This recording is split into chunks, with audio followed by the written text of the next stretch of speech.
ninja knows no fear. Banzai! This is the Dojo with a Path Ninja on My Underground Space Entertainment Radio. You got 16-pound balls? Cowabunga! You're no mess with Lo Wang. I am the Shadow Warrior. Sayonara, scum. We're live. Hey everybody. It's 10:08 p.m. on the East Coast. Pants Ninja, Sasha Doll, Veracity in the house. Welcome to this lovely evening. We have Mr. 8 Legs right there. How's it going? Say hi. Yeah. How you doing, guy? How you doing? How you going, guy? Yeah. And we have Killator from Circus in the house. Yo, hey. What's going on? Man, I know. Damn. Thank you guys, as always. Like I've been saying for the past 20 minutes. Appreciate you guys being here. Oh, you need a dick, then. Yeah, fuck off. How's it going? Fuck you. How's it going? So you said be professional. Don't tell me fucking lie. I'm fucking. Go ahead. I don't care. Go ahead. That's professional. I love you too. I'm trying to be, but he's fucking with me. Let's do this. I have to fuck with you. That's the whole point, man. Well, I want to say hi to Sasha and Veracity because they've been patiently sitting there with me. Hi, guys. Hi. Hi. Hi. Are you imitating me? Fuck off, all of you. What? What? Did I stutter? I love it. I love your faces. All you guys. I appreciate the staff here at M.U.S.E.R Nation. It helps me keep the dojo in check. And they're, somehow assembling themselves with the dojo now, so they are part of the dojo. Like a transformer, These two right here, these motherfuckers. Or Voltron. Fucking. Don't forget Voltron. Point well taken. Well, so good to see you guys. Thanks. Who do we got? We got 8 Legs. What's going on? Killator. What's going on, guys? Who are you talking to? Both of you. He's talking to both of us. What he wants is us to talk over each other for the next few moments. Exactly. That's what I'm not about to try and talk over you. I've been in that position. I'm not about to try and do that. Here, let's interview each other real quick. All right. So, what's your favorite color? Yeah, doorknob. There we go. What's my? I knew this was a good idea. Wow. Yeah, word. This is how it goes over here, though. It's totally uncensored, live. It's, we're real. This is true underground at its finest right here. You know what I mean? I'm broadcasting from somewhere you don't need to know about. Pirate radio stuff. I tell you what's going on with me over here. My group, as you may or may not know, it's called Circus. We have a new album coming out. Fingers crossed on the 7th of next month. That would be, what is that, June? I don't fucking know my month. You said 7? Hold on, the 7th? Yeah, but 7th, yeah. Yeah. So, it's coming. It was supposed to be the first. They got pushed back? Yeah, the fucking people who are printing the CD are in India, and they're working for super cheap, and I'm just barely going to get the demo print tomorrow in the mail, because they're going to make a little demo package so I can approve it or fucking just, deny it. I pray to God this shit is proper, because if it is not, well, if it's not, then the digital is going to be salty. Yeah. I just won't be nice to people for a while. I'd be a little grumpy, too. Cutting out on us a little, brother. All right. There? So anyways, can you hear me? Yes, sir. All right. Basically, that's the newest of the new Circus new album called Only the Dead Survive. Should be available 6/7. And and we got a chopped and slowed version of that by DJ Red of Screwed Up Records and Tape. I just got that actually just now, literally like 20 minutes ago, and gave it a quick listen. It sounds good so far. So hell yeah. As far as that goes, that's what's new here. That's what I was gonna say. I know you got the new album. All right, are you done? Oh wow, this guy. Hey, Legz, got something to say, brother? Why don't you just shut up? I didn't tell you to shut up. He just lied to me. He told me it was 6/1, and now it's 6/7 because people in other fucking countries want to fuck around. Yeah. Well, India's fucking around. So we're gonna blame the whole entire. I was gonna say state, the whole entire country of India and the state. Their mental state is obviously. Mental state. And is it just fucking plain shipping error, or is it just no their production time in general? Exactly. They're just being fucking slow fuck. I was supposed to receive this print this past Wednesday, and I'm just barely going to be getting it tomorrow, which is Monday. so it's almost a week late. I'm pretty sure you texted me about it. Yeah, I mean, I'm not mad because they sent it for free and they printed it for free. Okay. I was about to say. You want thousands of dollars from me, you better fucking be a little quicker. So we're getting 1,000 of these things with 24-page. That's the other thing. Look, so we got 24-page booklet. It's got a comic book in there. It's got some shout-outs. It's got us drawing all over shit just because. It's got me and Fat Tar talking shit. Oh, yeah. 8 Legs scribbled some shit because it's designed to look like a book. Are we talking like rented library book walls and shit? Yeah, it looks like a library book and it's been vandalized. Sasha, what me and Fat Tar. What? What did you say? Phone numbers. I said, are we talking scribbling stuff on bathroom walls and shit? Like he said they were scribbling. No, inside the CD booklet. Yeah, inside the CD booklet. It looks like a book that's been checked out by everybody, and it's got little notes and drawings and shit from everybody who was either involved with the project or almost involved with the project or just a friend of mine, shit like that. I was going to say, you've been in works on that for a minute, right? Like, you guys have been putting work in there for a while for that album. It's like 2012. Just for this one album, yeah, fucking almost 2 years. No, almost 2 years. Just a little under. We were supposed to have it out last April, and with basically a lot of things happened. One, I moved last summer, and that right there put... Just a heads up, I'm walking inside, people start yelling. Okay. And, well, anyways, a lot of shit came up. A lot of shit happening. Blah, blah, blah. Woo, woo, woo. And now it's finally out. The end. The end. That's the important part, though. It's making it out, and I know you said there's like you were saying, digital. There's going to be a digital download, right? Oh, yeah. Yeah, you got that 32-page booklet in there with oh, man. 24-page booklet with a 6-panel digipack. Also... Following, I think immediately with the CD will be the chopped and screwed version, and then later on this year we got an EP coming out with a couple remixes and a couple new songs. One of the songs features M.U.S.E.R, so that was supposed to be on the album. That's fresh, but it just didn't. We didn't get it done in time, and I wasn't gonna. We just none of us were interested in pushing that out. Yeah, to the point where it came out the wrong way by fucking rushing it. You don't want to rush something like that. And M.U.S.E.R's dope, so you don't want to come fucking half-assed on the M.U.S.E.R. That's the way I'm looking at it. It makes sense. So that'll be on the EP. Yeah. And on the upside, too, is like, hey, at least with this little EP of new music and remixes, at least they got something cool on there, like the M.U.S.E.R. So. Man, we're getting some feedback from 8 Legs over there. Yeah, are you What's up? My bad. His buddies are trying to get him to No, I'm in my fucking house, and it's payback. It's payback going on, so, like, all my friends are over watching that shit, and I'm walking around the block like a fucking meth head. Hey, we've all done it. Anyways, don't even exactly. If you haven't been there, then I don't think I want to talk to you. Have you ever been stopped by the cops while doing that? Because I have twice. Wait a minute. Not since I moved. Right, but when you're walking around doing an interview and you're trying to be all serious, and all of a sudden the cops roll up and they're like, "Excuse me, what's your name, license and registration, what are you doing?" And you're like, "Dude, I'm walking, trying to do this fucking interview. What the fuck?"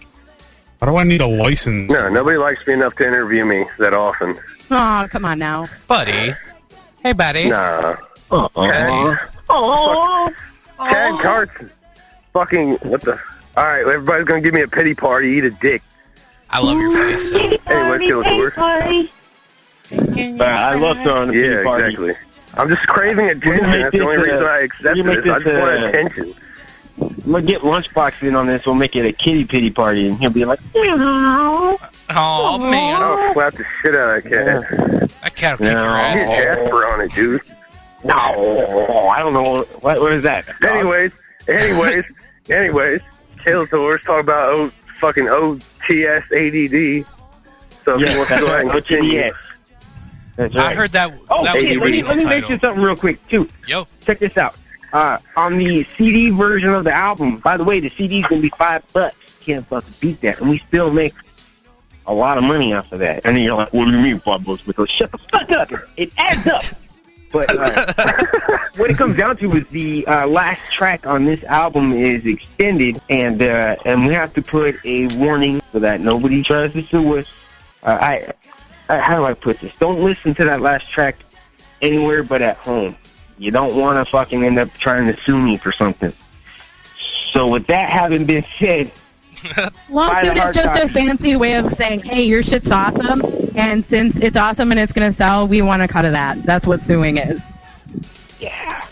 See, I mean, if you guys want to blow me up, take me to court, and we can do this. I mean, I'm on the album and I don't get cut. Hey, you're on it. I'm sure he cut you at one You get point. to be the world premiere of everybody who fucks with Corp Circus. It's going to be like, oh my god, Mr. 8Legz raps. Oh man, No. that's funny you No, say he that. I raps. just That's speak what everybody very fucking says. quickly. Huh? What? What? Can we just stop for I don't a know minute? what's going on. Killator talk. Fuck everybody. Oh, fuck everybody. hey, 8Legz. Yeah, but... Yeah, What's up? that's what I thought. Shut up. What? I love you. Whoa! You got fucking served live. That's how you steal pants, ladies and No, I'm gentlemen. just going to save that. I do I'm trying to love let it. somebody else talk. Well, I was just Pants. going to make a point. I want to talk about this album Pants. for a second here. Yo, Pants. what up? Pants. Yes. Fuck you. Yes, Ooh. fuck pants. All right, you can go ahead. hashtag Yes, fuck pants. Hashtag, can we just talk about fuck pants? That's right. Okay, hold on. Yeah. Let me just define something for everybody listening at home. Fuck pants are actually a pair of pants that you wear while you're fucking. That's why we call them fuck pants. So when you walk into the room and everybody goes, hey, what's No, going on, fuck- fuck pants? They It know sounds like that those would be you are ready Velcro for stretch some pants and be love worn by dirty old tonight. men. Or it's whatever she just said. So, I mean, I it's have up no to idea you. what she said. I said it sounds like they are Velcro stretch pants worn by filthy old men in strip clubs. Fuck pants. Oh, fuck pants. So I do apologize to everybody, by the way. We have a slight Word. delay in connection, so there might be a little talking over each other. A So little. I do Yeah, there's want 5 people on one line.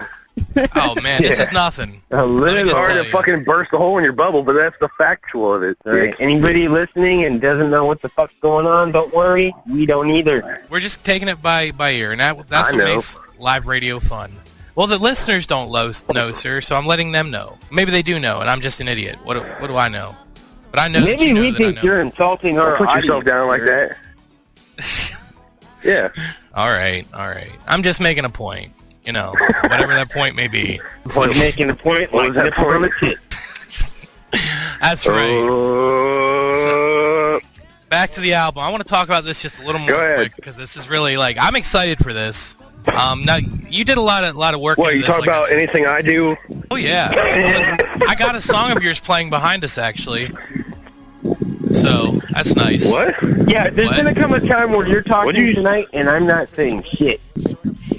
Oh, yeah, I know, and you've already done that a few times, so I'm just wondering. I told him the other day, it's like, Killator's going to overtalk me. I'm like a No, I'm not motherfucker, so I have to be drunk so I can try and keep up with him. I'm talking! Don't you dare yell at me! Mommy, Daddy, quit fighting! You're ruining Now my birthday I have party. dogs barking in the background. Yeah. 8Legz All has right, two go beers ahead, before the Killator, if interview. you want to talk.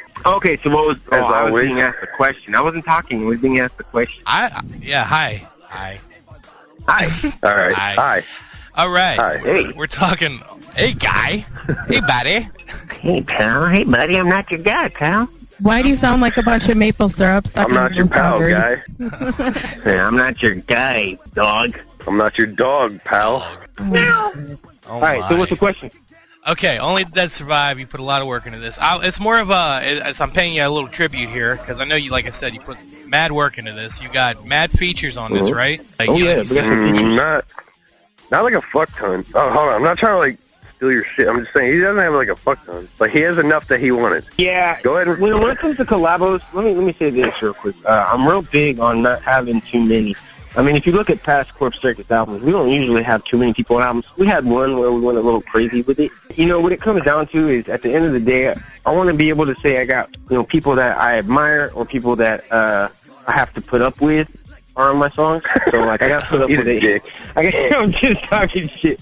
No, basically, if you're on my album, if you're on, this group album, this one coming out, it's either because we grew up listening to you or you're one of our, close associates or somebody who works within the same genre as us that may not be the same as what we do, but is in the same book, just a different page or whatever you want to say. But, so that's why you got 8Legz on there or the Pumpkin King or Dark Hat, because we're all part of that same scene. But then you got Spice One and Mastermind, who, in my opinion, yeah, they might be in a way part of the scene. At least Mastermind is more of the scene than, you know, the Spices. But to me, those are the guys who showed me and everybody else how to do it. So that's why we got him on there. And it's the same with Matt Child, who was supposed to be on this album. You know, if you ask me, he's fucking shining real hard right now, and I like that. He's doing good. I wish I could have got him on this album, but he's on the next. But yeah. That's a point I'm making. That's where I wanted to go with that. Mastermind killed his shit.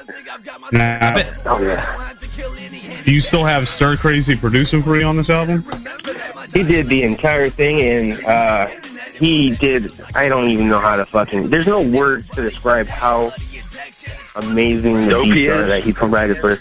Yeah, he's a dope motherfucker. Yes, sir. Every time he hits me up, I just want to like fucking chop him up into little lines and put a straw to him, and then put the straw in my nose. That's how dope he is, you know. No, but for real, he really pulled it all out for this one. And on a couple of the songs, we didn't even have beats from him yet. We just fucking started rapping over beats, and then we're like, dude, sorry, we just wanted to record, and if you could remix it and make it better. On like 2 of them, he did it, and he fucking murdered it. Like, he did better than, fuck. I can't even. Reverse engineering. Yeah, there's no wording for how amazing, you know, how much he pulled through for us on this one, and I appreciate it. I'm glad he did. Definitely shout out to Stir Crazy. Stir's a good cat. That's yes, right, sir. Stir Crazy. Check out Stir's that shit. StirCrazyMusic.com. StirCrazyMusic.com. Oh yeah. Yeah. Sorry, I was taking a drink there. I am listening. Couldn't talk. My mouth was full. That's what she said. So are there any questions? I just want to say, okay, Whoa. What's Go ahead, 8. No, fucking, I want to say on my part, fucking. When I was out there in October, he played some of the shit, or Killator, played some of the shit off of the fucking album for me. I don't know if it's, I don't know back then it was completed or not, but it was like really fucking dope. Like, I don't know. Like, the shit with Mastermind was really fucking awesome, and then plus, fucking, what is it, Paid to the Grave? Oh yeah, see, everybody's bringing I've hyped that up to way too many people because it's so, like, I enjoyed that shit so much while I was out there, and I don't even think it was, like, fully mixed yet. It was fucking, just an all-around great song. Actually, like, for what I've heard off of it, it's great. By the time you had heard it, it was, I'd made probably, like, 3 or 4 mixes, and I kept fucking it up somehow by compressing the vocals wrong. Then when I finally figured out what I was doing wrong on that particular song, I got it fixed. It's fixed now, and actually the mix is great. But what I wanted to say real quick was that song is the one I keep getting people like bringing up after they've heard the album. So I just got the chopped and flowed version from DJ Red, and he mentioned 2 tracks that he liked. He was just like, yo, I'm really feeling that Paid to the Grave, and I'm really feeling that Spice One track. And I was like, that's cool. And I don't know what Stir Crazy's favorite song is, but he's brought up Paid to the Grave a couple times. I know that's one of his favorites. I don't know which other ones are, but I know. I did want to ask you guys, what is your favorite song off this so far? Your album coming up here. That comes from Chad, by the way. I want to give a shout out to him. Joel Stewart for the question. Yeah, Chad. Joel Chad Stewart. is rad. Awesome. That motherfucker's dope. I like that guy. I think for me, you know what? Let me tell you like this. This is the first album where it is, and I'm not even like trying to fucking talk this shit up. This is the first album where I can say I can't have just a favorite song. Usually I'll put out a project and I'll be like, yeah, listen to these 2 songs. Those are my favorites. Those are the ones. This is the first actual like complete album. This to me feels like my first album. And what I mean by that is everything. Taking serious. Yeah, there's nothing on here. There's nothing on here where I'm like, man, press next. No, like everything on here is the way it should be. It's the album. I still think it would have been cool to get Match Out, but even without that, it doesn't matter. The album the way it is right now, I'm fucking happy with it. There's no there's no doubt, there's no questioning, and I know once it's out there, it's gonna be well received. Yeah, it's gonna speak for itself. So that's definitely. But I have been getting positive feedback on a song called "Paid to the Grave," If you ask me, you know, any of the upbeat tracks. So, like, there's a song with 8 Legz. That one's fun because somehow we turned it into a diss. Yeah, so I don't know what it is. Featuring Mr. 8 Legz, and we kind of turned it into a diss against Grimm, even though it's really not. But YOLO. Yeah. And what else? Well, my favorite song off that shit so far is "Paid to the Grave." Just cut in there real quick, just because I heard what I heard when I was out there, and it was. I mean, I've spent I don't know how many months after that, just like anybody I talked to that brought it up. That's why when I did the design for Nate Stewart or whatever fucking, I put "paid to hear." Because he's like, what's that mean? I was like, hey, you don't need to worry about what that means. Like, I know what that means, but I guess if you're going to put it on your skin, then go ahead. Yeah, basically, it seems to me that the people are coming back saying they like "Paid to the Grave." I think, once it's out there, I'm going to find out. Because I don't want to promote one song and have everybody latch onto that one song. But I do think that particular track is going to be one of the standouts. I also think Grimm has a solo song on there, and I think that's going to be really well received too. That song is called Second Chance, and it's basically it's kind of like a love song.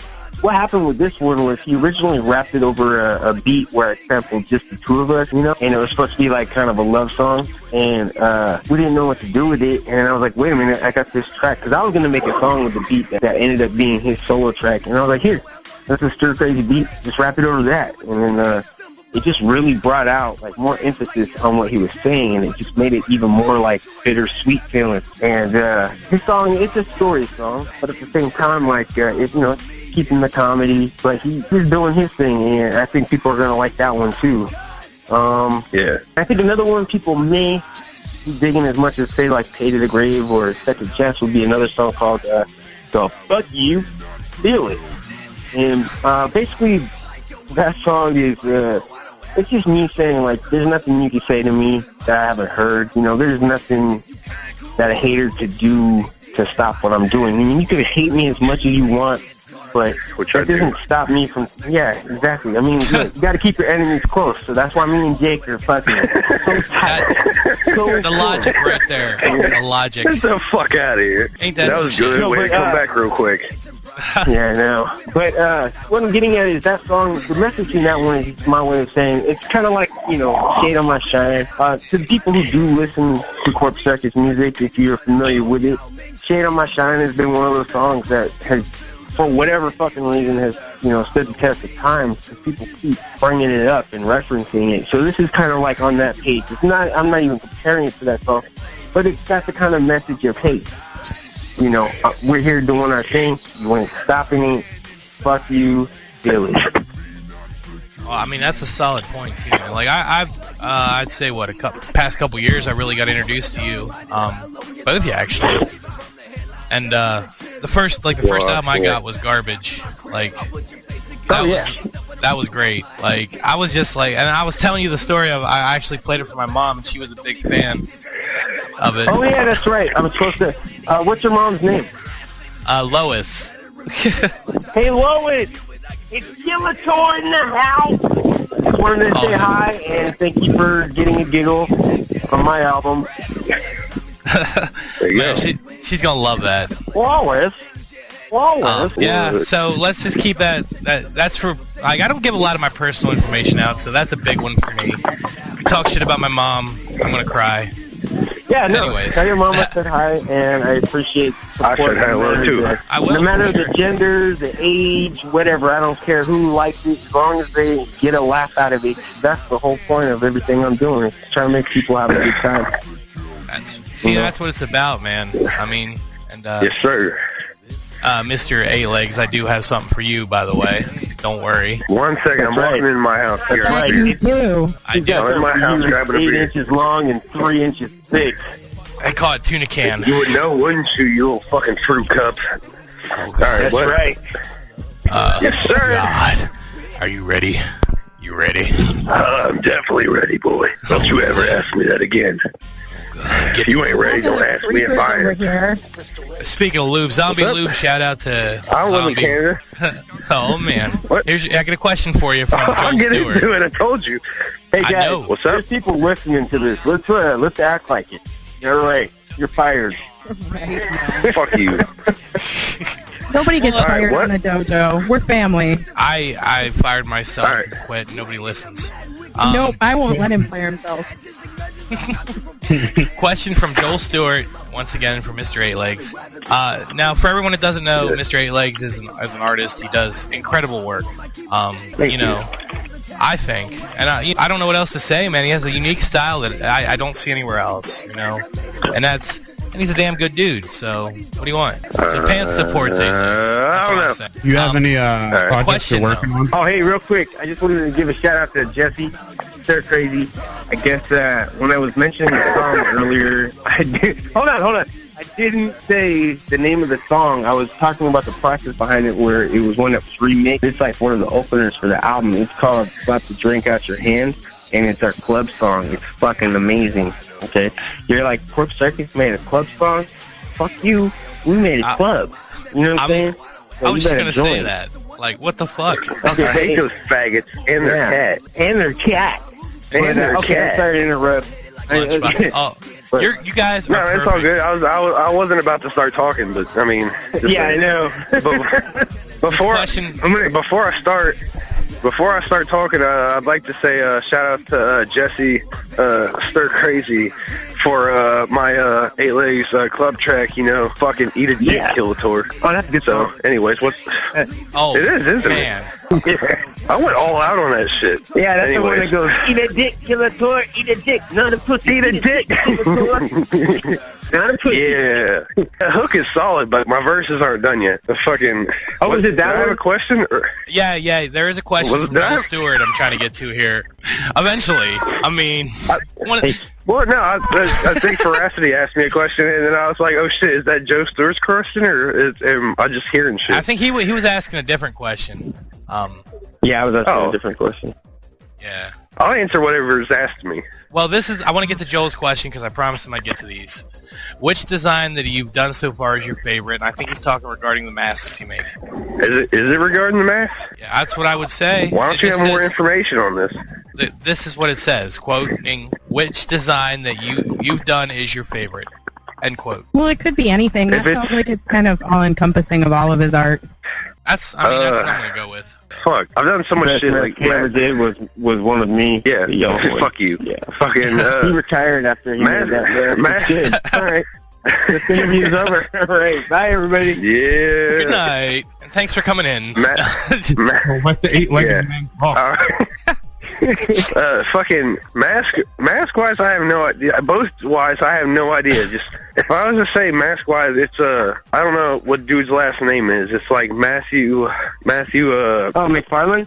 It's like maybe that's it. But he wanted a purge mask, which had like the side of the face like torn off, and then like the other side of it like melting in. So like I did that, and like the jaw was supposed to be ripped off, and then the tongue hung out, and I did that, and it, like I tried doing some new shit with it. Well, not super new, but like fucking spray paint one side over, and to blend in with it.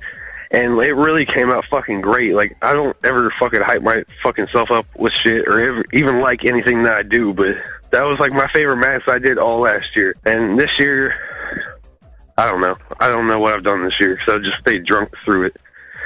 Design-wise, I have no idea.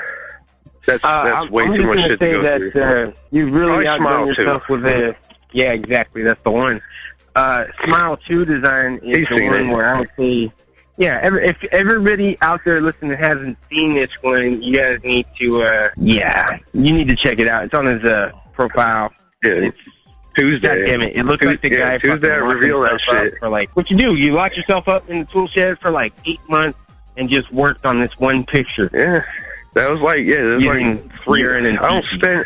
If I spend longer than a week on something, I hate it.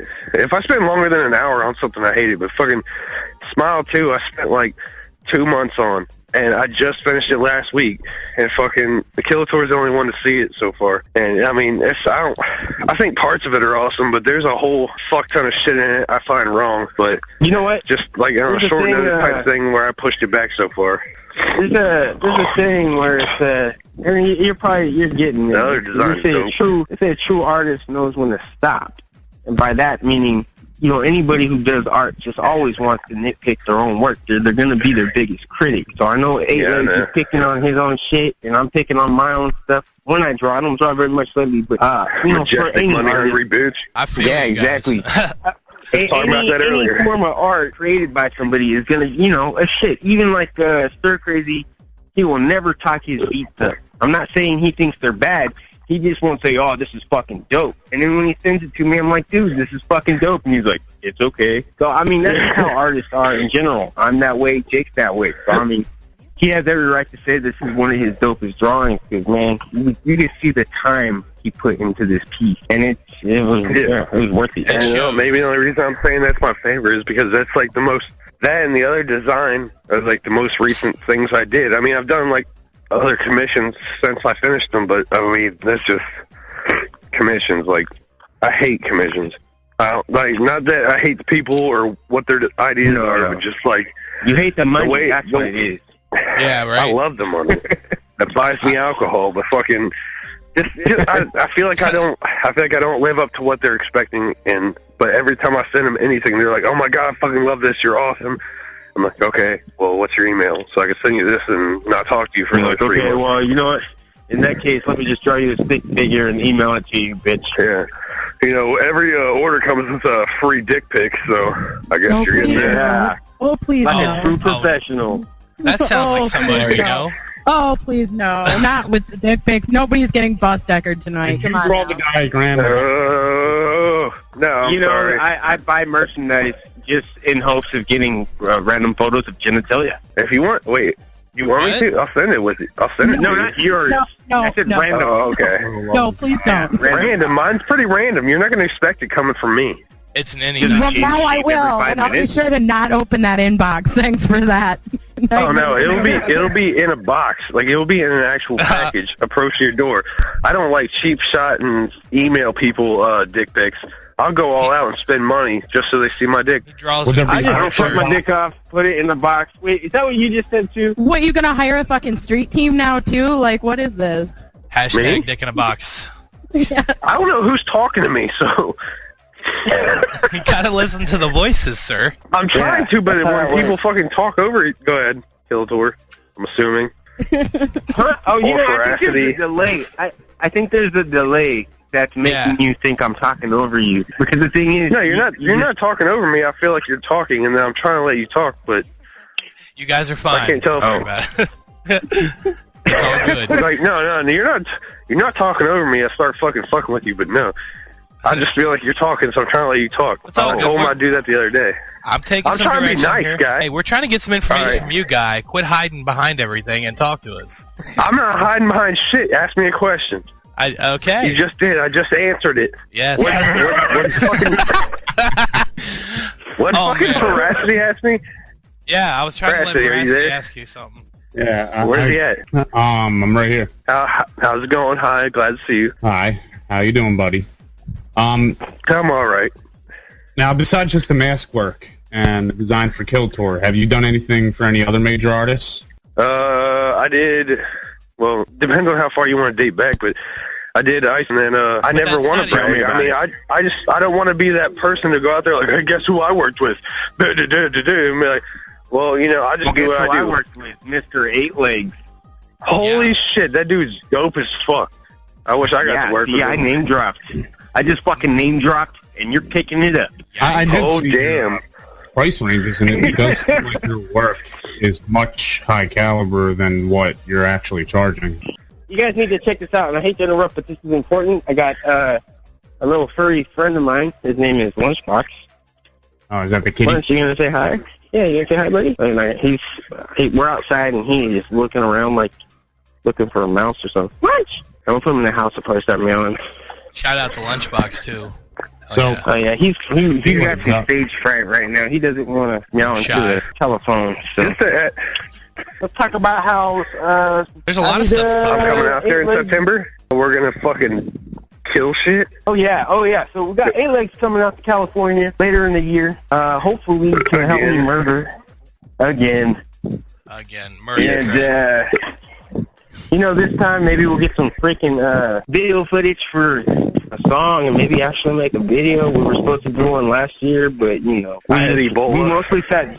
Yeah, when he came through last time, we ended up, the first night I picked him up from the airport. We get back to the house. We got drunk as shit.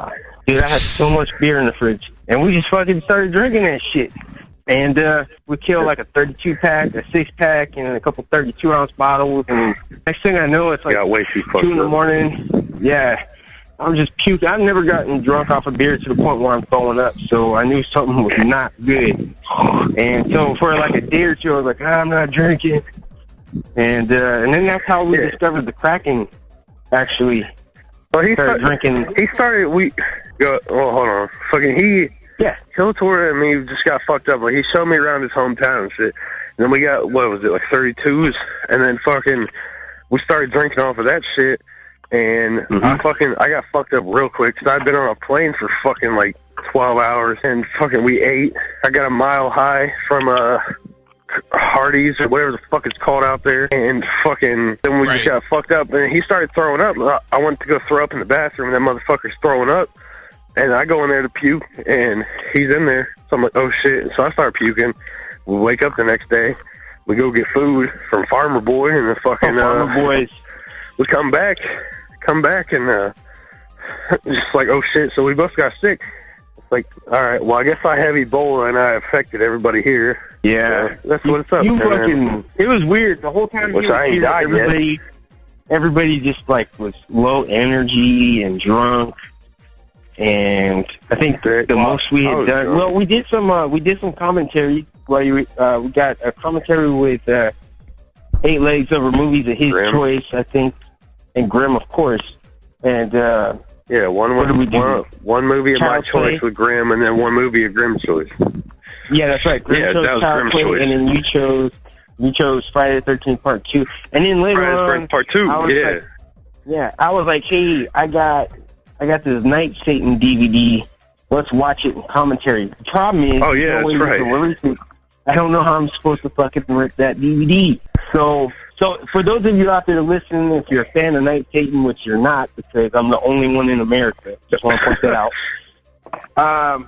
If you're a fan, the DVD has a commentary. I just have no way of ripping the DVD content, and it's not fucking on the Pirates Bay or whatever the fuck exists now. It's not on any of these things. So eventually, I'll probably just release the audio, and you'll just have no idea what's going on. I'm on air. Word. Yeah. Word. God. Anyways, Pants, do you have fucking any other questions? I got a bunch of questions. Yeah, seriously. I do. All these questions. All right, then go ahead and ask questions. Just fucking ignore us. I like letting you guys talk, and we did the same shit at the end of last year. Veracity, I'm sorry if I didn't answer your question. I tried to. It's cool, man. As I said before, I think with your quality of work, I think you charge too little. That's personally on me, so... I do. Are you going to get only at the hardcore artist demographic, though? Because I think you should start aiming for, horror movies and anything of that nature. You should start... Hey, that's... filmmaking. You know what? I want to see you doing covers like the Dude Design. You know who you should hit up? Magnet. Oh, yeah, Hobo with a Shotgun. Yeah. What's up? Hit up Magnet. You need to be doing shit like that. You'll get there. Like Magnet Releasing, they do all the VHS stuff. They usually get a lot of artists to do that. And then, and also Shout Factory, Dream Factory, which did Hobo with a Shotgun. And yeah, they're all affiliated with all those directors work together. The dude just, Killator just introduced me to the Dude Designs, what was that, yesterday or the day before? Text me some shit he did. That motherfucker is awesome, but, he does, shit that's way fucking crazy. But then again, I don't know how to fucking put it. I'm underground, so I, really doubt myself a lot, and I try and build myself up. I started raising prices this past year. I still doubt myself a lot, so I feel like I'm not giving people what they paid for, even though everybody flips shit when they see it, but I feel like it's not good enough. And fucking, I would love to start charging a fuck ton, but I also feed myself and my kids off of, and I pay my rent off of what I make. So, I always feel like if I don't make what I make during a month, I'm going to fuck myself. So what I'm trying to do is just work myself into selling shirts and shit like that, and just doing like, kind of like, I don't know, Electric Zombie, like, or 8-Bit, whatever the fuck they do. Yeah, like work my way into like just have my own shirt lines and shit, and then just doing work that I want to do, because I always feel bad denying people work. Between you and 8-Bit, between them, and between you and those guys, shit is very simple. Listen, no, the difference between you and them is that you talk to people, because I've hit up both of these motherfuckers. Don't get me wrong, they got great art, but I've just hit them up through email, through Facebook, you name it. I've tried to get in contact with a lot of different artists just to say, hey, I like your shit. What's coming up? How do you do your thing? Trying to like get on the same page and see what they're doing and try to pick their brains a little bit, because you always got to learn some new information. And you know what? Even though I've purchased stuff from them, I don't even get a hey, thank you for the support. I'm not saying I need that to keep buying stuff. I still support them. Don't get me wrong, but it's kind of cool to be able to interact with the artists I like. For instance, Night City. Just saying. Fuck out of here. Well, look, dude, fucking, what the fuck was I gonna say? They hire people to do shit for them. Like, obviously, like, all this shit, but everything that I do, I'm trying to do myself. Like, what I'm trying to do is when I do put out shirt designs, like, do a whole line of certain shit, the very last one, or, like, the bonus, or whatever the fuck, I'm gonna hire another artist to do it. Just so I can be like, that's more like for me. So I can be like, holy shit, I have this shit. But, I mean, that's going to cost me a lot, but that's down the line and shit. Well, I interrupt and you know, guys. the shitty part, too, is a lot of these artists out there, they want, at minimum, they want about $2,000. So, I mean, we got to get you on that level, because you're almost there. You're getting there. My at minimum is like $75. Yeah, anyways, that's got to go. Pants, what are you going to say? I got to cut for a minute. We're going to just cut to a song quick, take a little break here. Let's gather. We're going to gather some questions together, get these guys going on that end. I'm loving this so far. I hope you guys are enjoying it. I hope everybody's enjoying this. Of course. Oh, yeah. Everybody better fucking be. That's right. I'm not. All right. I'm having a sad time. Well, I love you, Killator. Well, Justin, don't be a bitch. I'll be right back. So, I'm not even done with my beer. Well, my like third beer. Can people hear us right now? Yeah. I'm gonna cut to some songs. I don't think so. Yeah, they can. They can still hear let me know when you do that so I can talk shit about it. Oh, they can? Well, what the fuck? I didn't think they could. Well, we're gonna cut that break, guys. We'll be back in a few minutes. MuserNation.com. Thanks for everybody. Word. Out on the porch.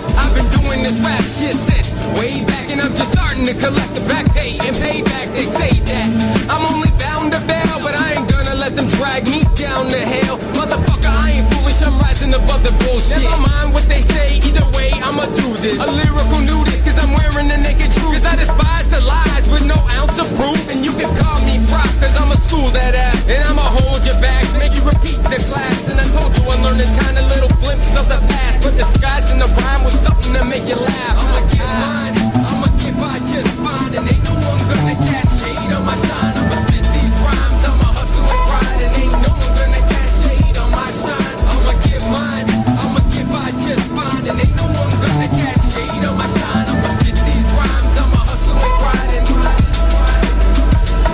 Why do I work a shitty job with nothing to show for it? When I have goals and dreams, why not just go for it? There's always an uncertainty, I'll have to admit, but until I reach the top, I will not quit. Nevertheless, there's always someone to put me down. I keep a smile on my face and never a frown. Keep kicking me down, better believe I'll rebound. I'll be shining bright and they'll be hellbound. Life is hard enough without them getting in the way. This ain't a damn game and I do not play. Go ahead and keep trying, take your time. Nothing that you do will ever my shine.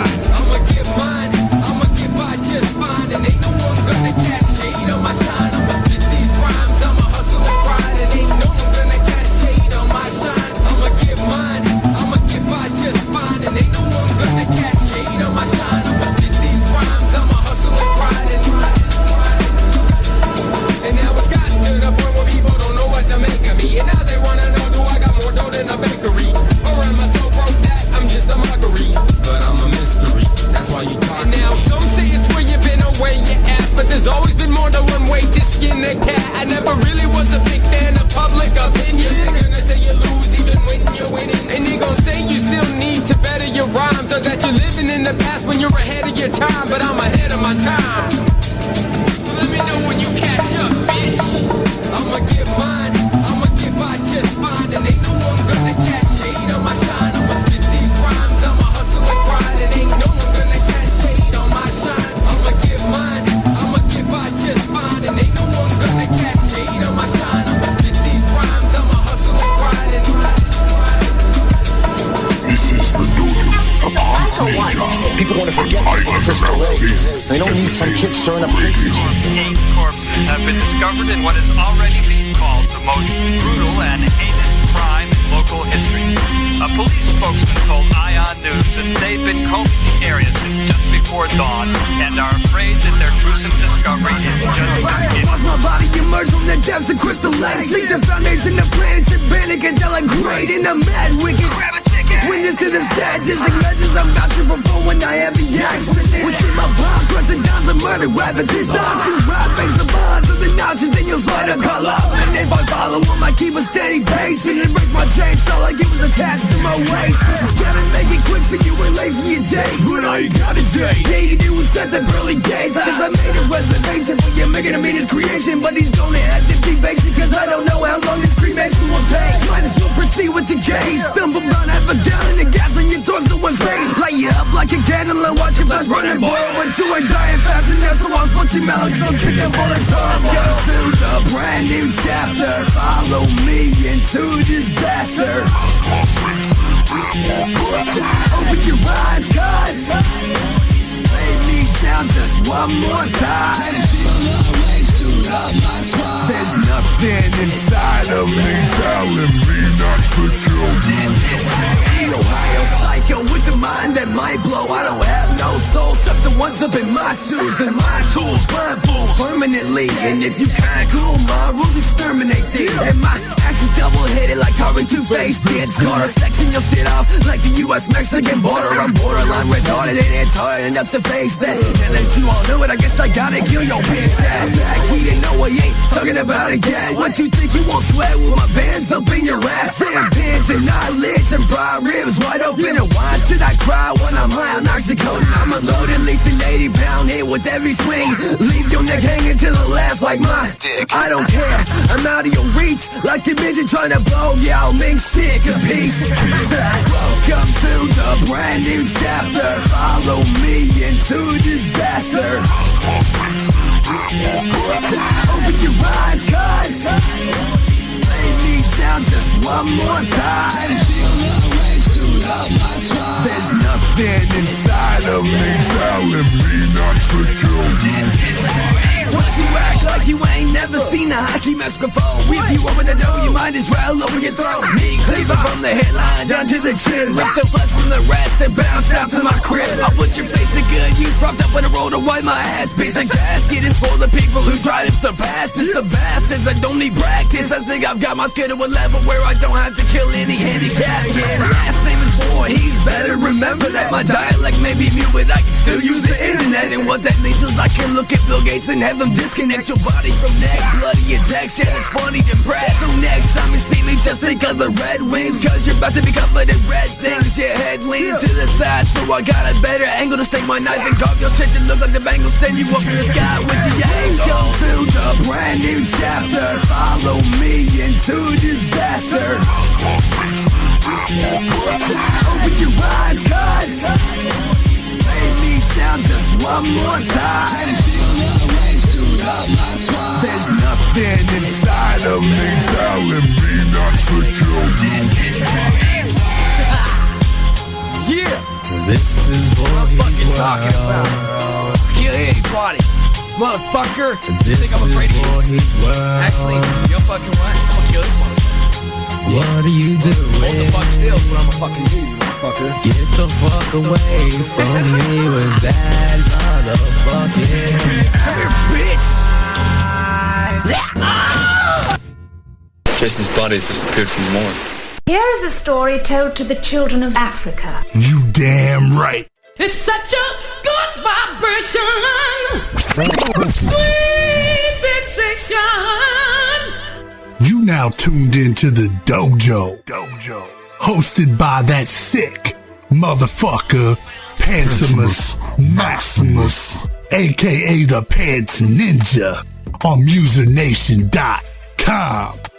This is co-signed by your boy, Easy606. Dojo, Dojo, Dojo, Dojo, Dojo. What are you dreaming about? Oh, the Dojo was Pants Ninja. Live. We're back, everybody. What the fuck I want? It's 10:13 on the East Coast. I'm calling Pants Ninja, stealing your pants. If you're going to get the time right, first off, it's 11:12 p.m. on East Coast. Pants Ninja signing off. Here we are. We all just did a bunch of shots, and now we're all having a live fun party. It's a pizza party. Pizza party. I got one of them posters. Hey, by the way, I just ordered some shit the other day. I want to talk about this for a sec. I got this nice pizza party poster I ordered, and it came with the Killator with Lunchbox, CorpCircus.com poster. It was real nice. Thank you for those. Awesome. Like I want to give you props on your merch, man. Like, I love the sweatshirt. Thank you. Like, that is seriously my favorite damn sweatshirt ever. Just, it's comfortable, man. Yeah, it's comfortable as fuck, isn't it? Oh, dude, and the price is right. Let me tell you. Yeah, see, nobody is ever upset once they own one of my shirts or hoodies. They go, wow, it wasn't $20+ and it's comfortable and soft and high quality material and the print is excellent. I mean, so the thing is, once somebody finally gets the balls to buy something from me, they never regret it. And I think I've only ever had one person give me shit, and they were crazy. So there you go. That's Word. That's a good way to put it, too. They had to be crazy. They have to be. Just like my prices at CorpCircus.com. There you go. I'm glad you said that. I just wanted to mention that, but also I ordered the three of the DVDs. I got the Street Trash. I haven't seen it yet. That movie is awesome. It's even better with the commentary. Oh, it's even better with some commentary on it. But that is such a... Okay, the reason why I love that movie is 80s garbage. It's so colorful. It's like a work of art. And in the music, it's synthesized music. Hey, I like synth music. Night Satan. Anyway. Shout out to Night Satan. But I did get that one. I got the Return of the Living Dead. And I already fucking had guy name dropping. Yeah. Yeah, Return of the Living Dead, another classic. Oh, man. I grew up on that shit. And when you started doing the commentary, I was a big fan of Mystery Science Theater when they were doing that. So I'm like, man, this... You know, like... Oh, yeah. Yeah. I miss that show so much. I know, exactly. You know, I've never been I can't say I've watched everything they've done, but it's kind of like them or Beavis and Butthead where they would just watch something and then make comments. And, you know, we all do that at home with our friends. When you've seen something a couple times, you start picking it apart. You have fun with it. So the idea behind that was, hey, let's me and Grim do this, and then when Jake was out here, and when he comes out again, we'll do more. By the way, Jake, when you get out here next time, we need the commentary Intruder, because I really want to. That and They Live. We gotta do commentaries for those two. Yeah, I haven't seen either of them, but I know They Live looks pretty awesome. Good. I know. Because then we're going to get the raw comments. We'll get the raw commentary from you.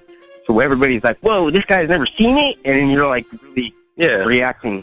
Yeah, that'd be great. Yeah. That's fine. I think Grim seen They Live like one time ever. It was probably 10 years ago. So Roddy Piper, that's all I'm saying. That's all I'm saying. You know what's funny? That's the one thing I would change about the movies. Or not even him, his hair. That's all. I just wish they would have gave him a haircut. Well, that was... They did fucking mullet. I'm not feeling that. I don't give a fuck what year it is. There's no excuse for a mullet. I'm going to defend Roddy Piper's mullet. Not if you're the starring role. I'm going to defend the mullet. I'm not going to defend that mullet. That mullet is just bad news. It's bad news. Hashtag bad news bullet. There you go. That's right. But the one I wanted to mention, the big one I started actually watching was Friday the 31st with you guys on it, actually, both of you. Oh, yeah. That's actually, what'd you fuck up and say Friday the 31st? Like, this motherfucker wrote down this shit with a list. list. We're supposed to say the 31st with a TH. We're going to make it sound like it was gay or something with a... And then I ended up... No, it wasn't supposed to be like that. He just fucked up. Well, I said it in real life as a fuck up, and we were going to put it on the cover, but then I was like, this just looks really like... it just looked like a really bad typo, which is funny, but the thing is, I have such a problem with typos as it is, I'm not going to do an intentional one if I can help it. Makes sense. You know... Cover art is dope. Oh, yeah. That's Mr. 8. Mr. 8, what's his name? Mr. 8 Arms. Don't worry about it. Mr. 8 Arms. Mr. 8 Eyes. Word, 8 toes. Mr. 8 toes. Mr. 8 Eyes. Wait a minute. Wait, your name implies you've eaten some legs before. Chicken legs? Dude, I should be Mr. 1000 something, then. I should be Andre 3000 if it's talking about chicken legs. No racism right there. Call you Andre 3000 from now on. There we go. I can switch my name to that. I don't think anybody's using it. So, Andre, when did you join Outcast? When did you make that decision? The artist formerly known as... you know. Yeah, I do know. That's exactly. I'll pull up fucking Prince. I would put you in Prince status, only if you can make pancakes. Would you know? I can make pancakes for nothing. Let me tell you something. If he can't make you some pancakes, he'll draw you some pancakes that are so good you'll feel like you ate. Yes, ate. Yeah.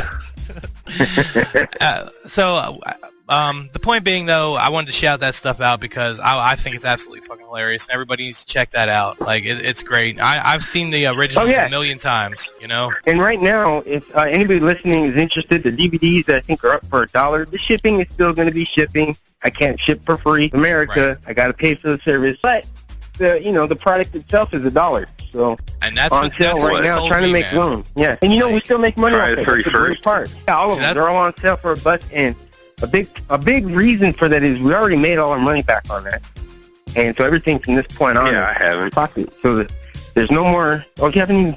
Do you still have some? I have like 4 copies. I fucked up the first time I got ordered because for some reason my big cartel didn't keep the shipping, so somebody basically just bought it for $3. I mean, I don't know. I don't remember how much I bought them off of you for. But, like, it was fine, and, like, I'm pretty sure I wrote a note to them in the fucking inside, and I was like, way to remind me to fucking mark shipping next time. And then fucking, I've live and learn. And then then they sent it back and said, here, keep your fucking DVD, and it had $3 in it. But yeah, I would have been fine by that. I've sold majority of them. I think I have maybe 2 or 3 copies left. But I had it sold out on my Big Cartel Forever because I didn't actually count them, and then... I just added them back up, but they were always at maybe $3 or something like that. You definitely need everything else is up to date on there. You need to put inventories on those things, because I do. I always do. But with that shit, I was still like mid-move and shit, trying to like. I thought I ordered 30 copies off of you. I thought I got like 30 copies off of you, and I think I put 30 or like 25 or something just to make sure. So I probably put 25 just to make sure, and then fucking I had some extra because I still have some left, and I have my own copy that. I need to make pants watch. The faggot try to interrupt me. Go ahead. I have to interrupt you because we have a lot of questions here. No, what were you going to say? Oh. What were you going to say? Hey, guys, let me sing a song for you. It's question time, motherfucker. We gonna answer some shit. A lot of people ask questions. I guess this came from McFarland, this next one. Yeah, I got like 40 questions sitting here, dude.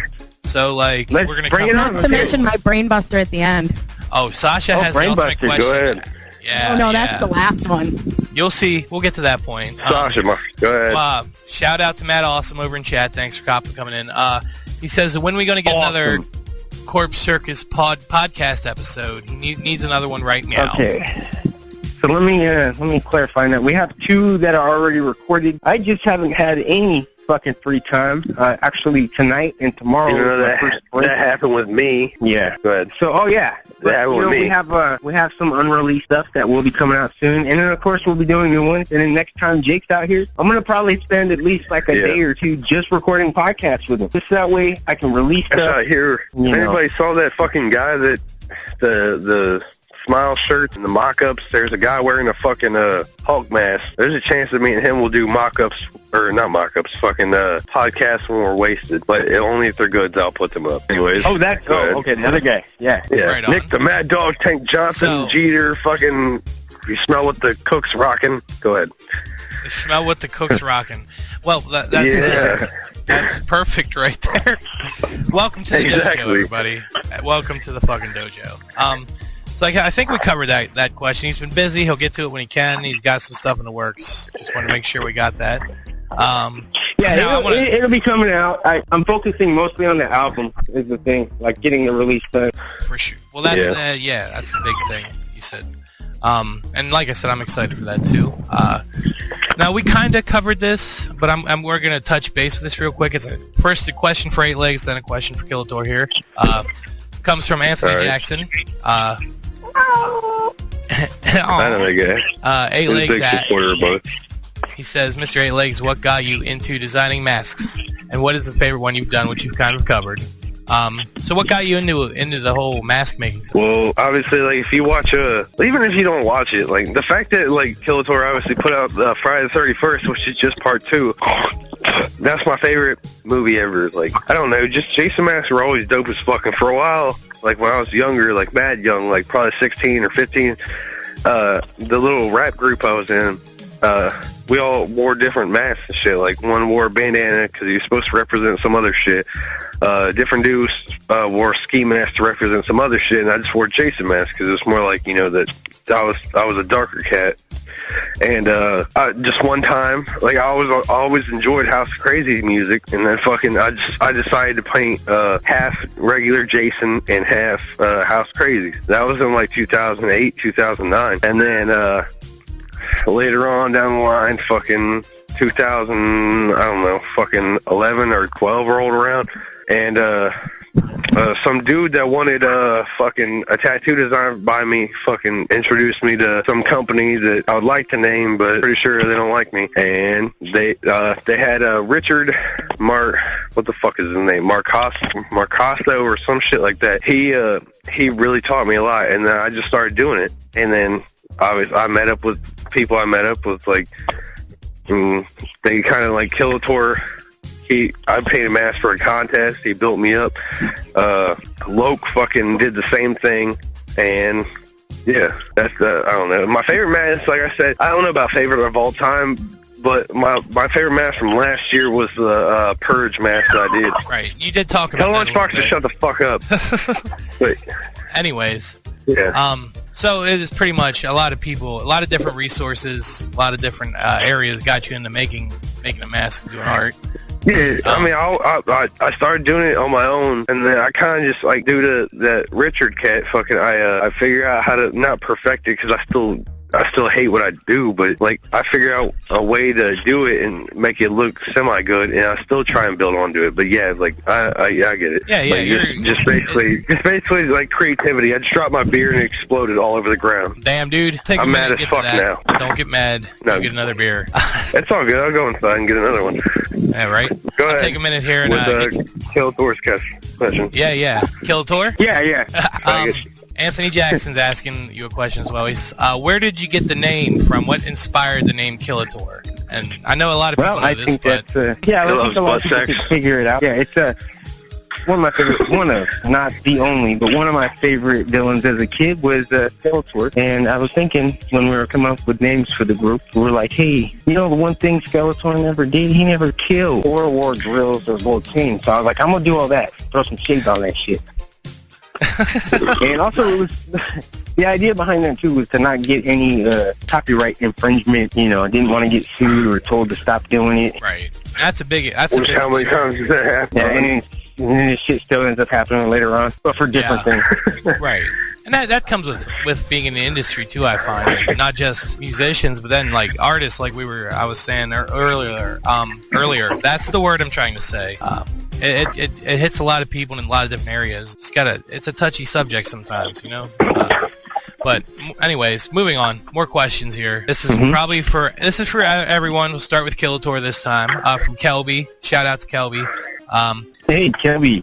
He's one of our deaf fans. Yeah, I had a chance to talk with him last night. Deaf. I'm not joking.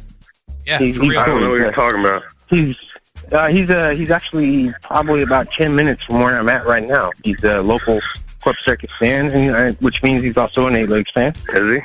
And he is. I'm not sure the percentage of how deaf. I know he can hear it kind of, but I think that's why he's such a big fan of our music, is because he can't really hear it. That's great. I love it. I almost lost it there. I'm trying to maintain my composure and not laugh through this entire thing. It's kind of tough. No, laugh all you want. That's why we're here. Yeah, for sure.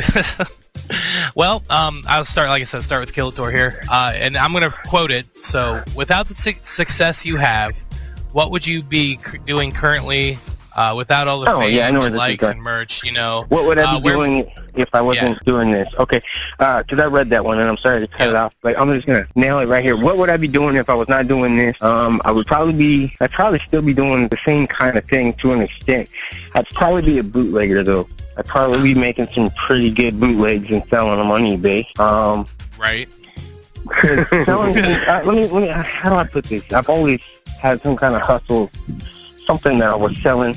That shit started when I was a kid. I would go to school with like a 5-cent candy and flip 25 because I saw one other kid do it. And I'm like, that's a fucking smart idea. So I started doing that shit. And then high school, it was not as legal. And, you know, it kept going like that. So had I not gotten into doing my own music, I probably would have been illegally selling other people's music or something. Or doing art. I don't know. Maybe I would have been an artist. Some kind of creative expression of some sort, or genius I would still be doing.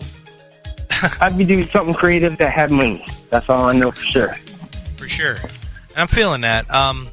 Same question to you, Legz. Where would you be if you weren't doing what you do? Where do you think you'd be? I'd be doing the same exact shit I do now, except I wouldn't be noticed for it. That and I would be being a cook, like an actual like. That's what I did before I was doing what I was, or before being Legz or whatever. Fuck. I was just working a restaurant job, and I really liked it, and then I quit, and then I came back after the manager got fired because that dude was a faggot. And, well, not a faggot like loves dick, but he was just an asshole. And then fucking, he was a fucking, like, very cocky piece of shit. And then, but I've always drawn.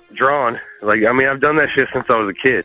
So I would still be drawing. I just probably wouldn't be even remotely noticed or anything like that, which dates back to that last question, which is like, I had people that took an interest in me, and they kind of built me up. So once again, it's like a creative passion for you as well, definitely, obviously.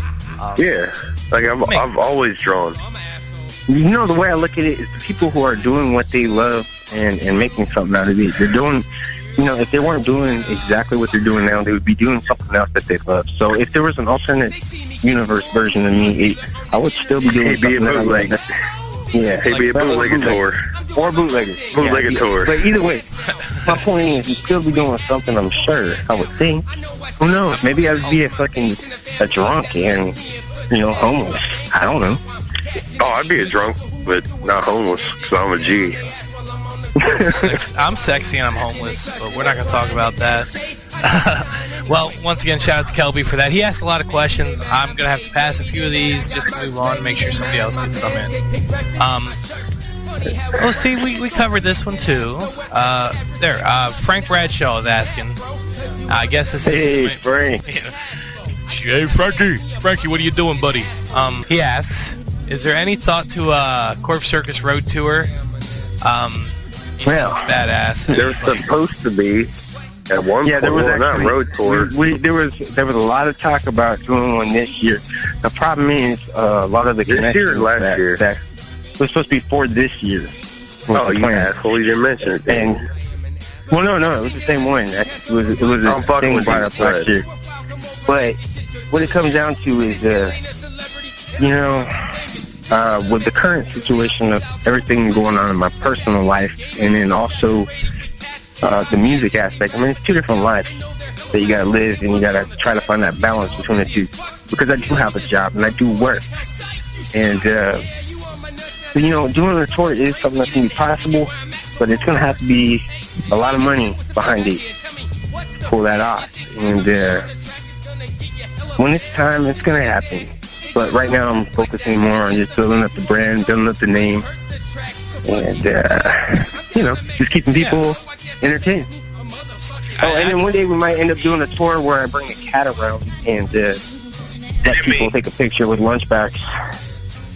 Yeah, it'll be the Pet My Pussy tour, starring Lunchbox, and then this small print, and also here's maybe a little known Legz fact. and Killator. I actually had a possum. That possum that Boondocks posed with was actually my possum, Annabelle Lee. When he did the scarecrow picture and he had the possum on his shoulder, that was actually my possum that I raised from birth. So, yeah, not that far out there taking an animal, but I don't advise taking them on stage. Just, you know. No, obviously, you don't want them is to... popular as fuck. Yeah. That motherfucker is like king cat shit. Like, Grumpy Cat is probably the only cat out there bigger than Lunchbox. Lunchbox was fucking screwed. He gets scrapped with that motherfucker, but yeah. Yeah, he's a fucking killer, too. He killed a mouse. Oh my god, he fucking snapped its neck. He was still alive and twitching. And so you know what I did? I pet him, and I said, good boy. And I kept saying that, and he was all proud of himself. It was awesome. Yeah. I'm a big... You gotta pet... You gotta tell a cat. You gotta tell a cat they're doing good jobs. I mean, that's the only job he has, to kill mice. And the fact that there was one mouse in the house, he got it, set it, game over. Oh, yeah. We're gonna take more questions. I'm just looking through the event here, pulling a couple questions out quick. You guys talked a little bit on this. Where Stephanie asked where you guys got your inspiration and creativity from. We covered most of that, I think. Unless there's something else you want to add on, either one of you. He can go ahead because he'll probably talk for another 15 minutes, and I'll just chime in. Yeah, I talked a lot. But actually, I'm trying to get Lunchbox to meow. Come on, do it. Are you sitting in your house? Or are you out in the morning? No, I'm outside, and what happens is if he sees that I'm outside, he starts meowing from the window. Oh, yeah, he does. Come inside. Come inside. Come Feed me. That's what he's saying. Dude. And I'm like, I'm not your fucking dad. And like, fun fact. Oh, fun fact. He heard that, and he said something, right? What? Actually, somebody fucking doubted that me and him were in a picture together. There's a poster made out of that. Me and him were in a picture together. And as soon as that picture was taken, he jumped off me and ran. And then Killator like fucking tackle that motherfucker and get him back inside. Yeah, tackle him because he's not an outside cat.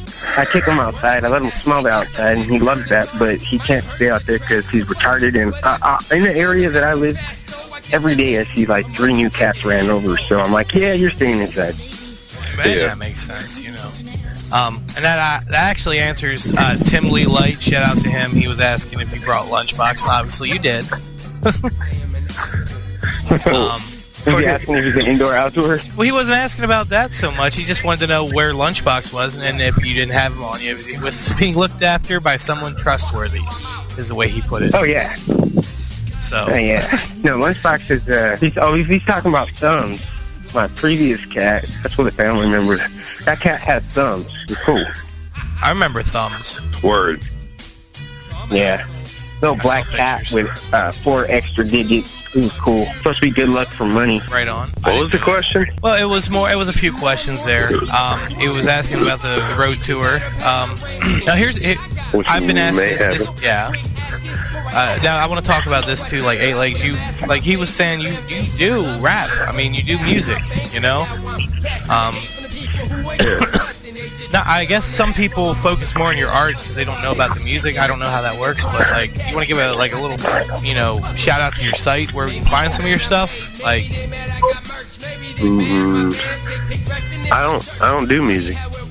That fucking I mean, I do on occasion, but I'm basically, I'm so goddamn busy with fucking commissions, I'm not able to fucking even take time off to fucking write it because I stress myself out. Like, nobody realizes that about artwork or anything like that. Maybe other artists don't do it, but fucking any order I get, I stress myself out over all the goddamn time to try and fucking make sure I get it done, so that I don't have somebody bitching. And as soon as I get that one message like, so, or like, what's up? I assume that is them rushing me, and I fucking freak out. Like, what the fuck is the goddamn problem here? You just ordered last week. What the fuck are you talking about? You know what it is? Like, because in their mind, they think, okay, and take it as a compliment. They see that as you going, hey, 8Legz is so good at what he does, he'll have it done in one day, magically. He is so good. And it's not that you're not good. Yeah, if they don't understand. If they understood art, they wouldn't be paying you for it, because they would do it themselves if they knew how to. You know what I mean? A lot of people are, like, at least lately, a lot of people have been good about it, but there's people that are just like, hit me up, like, I've refunded 2 people in my entire fucking career. Hey, if you gotta do it, I'm the kind of person personally that if someone is bugging me about something, I'll fucking give them a refund and say, get the fuck on. Because if they can't be patient for you and what they want from you, fuck them. You don't need them around. The first one was just because I had to ship to Australia, and I was still using the fucking bags and shit, or not bags, whatever the fuck they were, but the mask got damaged, and I was like, you send it back, I'll gladly fix it, and dude wanted to be a little bitch about it, so I was like, alright, well, here's your money. He's like, I don't need the money. I was like, well, I don't care. If you're not satisfied, here's your fucking money back. And then fucking the other person, it was just, I felt like I couldn't do, like, I tried working on it a bunch of times, and I couldn't do what the fuck I felt like they needed, so I sent it back to them. Like, I'm sorry, I can't fucking do this shit. Like, I mean, there's a bunch of shit I can do, but I felt like I was trying to rush through it. Right. Like, I'll send you your money back gladly. That's something not a lot of people understand either. Is like Killy was saying, like, they expect you to have work magically done. From personal experience, even. Well, they weren't giving me shit. It was just like when anybody that has an order on my schedule, as soon as they comment on a public post and start giving me shit, that's when I get mad as fuck. Like, why in the fuck would you not message me and just like try to start bashing me in public? I'll believe me, I'll go out and fucking bash you in public and guarantee fuck up your career a little bit. Cause at least you're just a little fucking rapper. Fuck that. Like, you want to act like that towards me, that's fine. Like, I'm just saying, but people do that. Like, why? I guess my message button is off. Why are you acting like a little bitch right now?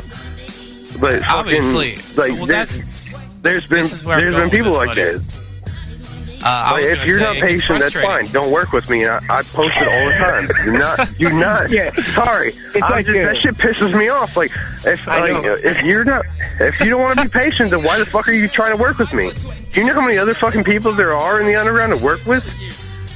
I'm gonna shout out somebody. Veracity here does art as well. Obviously, I'm sure he understands. I do, like I said, I do a different style. But the bottom line is, for every one person that's gonna be an asshole, you have 500 people that are fucking awesome. Shout them out. Exactly. And Jody LaBelle is another great one out there. He works it all the time. And pay attention to the positive. I mean, don't focus on all the bullshit, like, because that's when you get. I don't. And like, I don't. But no, what happened was, as soon as I sent that last refund back, as soon as I sent that last refund back, I got my money back plus more in the same day from fucking, what the hell's his name, Bill Cox. Oh yeah, fucking like, that's the positive. As soon as I sent him that, I was like, you basically just paid for a refund. He's like, did I? I was like, yep. So here, I'm just gonna hook you up. Fucking, I did. I still owe him some work, but that's supposed to be accomplished this week. I'm just saying, fucking, it's just stressful because fucking, I'm one goddamn person, and fucking, like, these people, they don't take into consideration that I'm one person and there's 100 other people. No, see, I have run myself and my company from the ground up. I started with nothing, and I worked my ass off to get where I am. And that's what it's all about. I just sit here and point out everybody that's a fucking dick to me or who sends pictures. Yeah, and I know names, but I don't. Yeah, there's mad people that have been like that towards me, but I don't. Like, it's just like. Hold on. Hey, Legz, hold on a second. Take a breath. Go ahead. Hey, you. I'm calm. Talking. No. Y'all trying to call me? You a question. I'm not telling you to calm down. Listen. What I'm saying is, you've been around. You've seen the hate that I've gotten. You see people hate on me. But the thing is, we all get hated on. That's part of the industry. You get hated on, and what I'm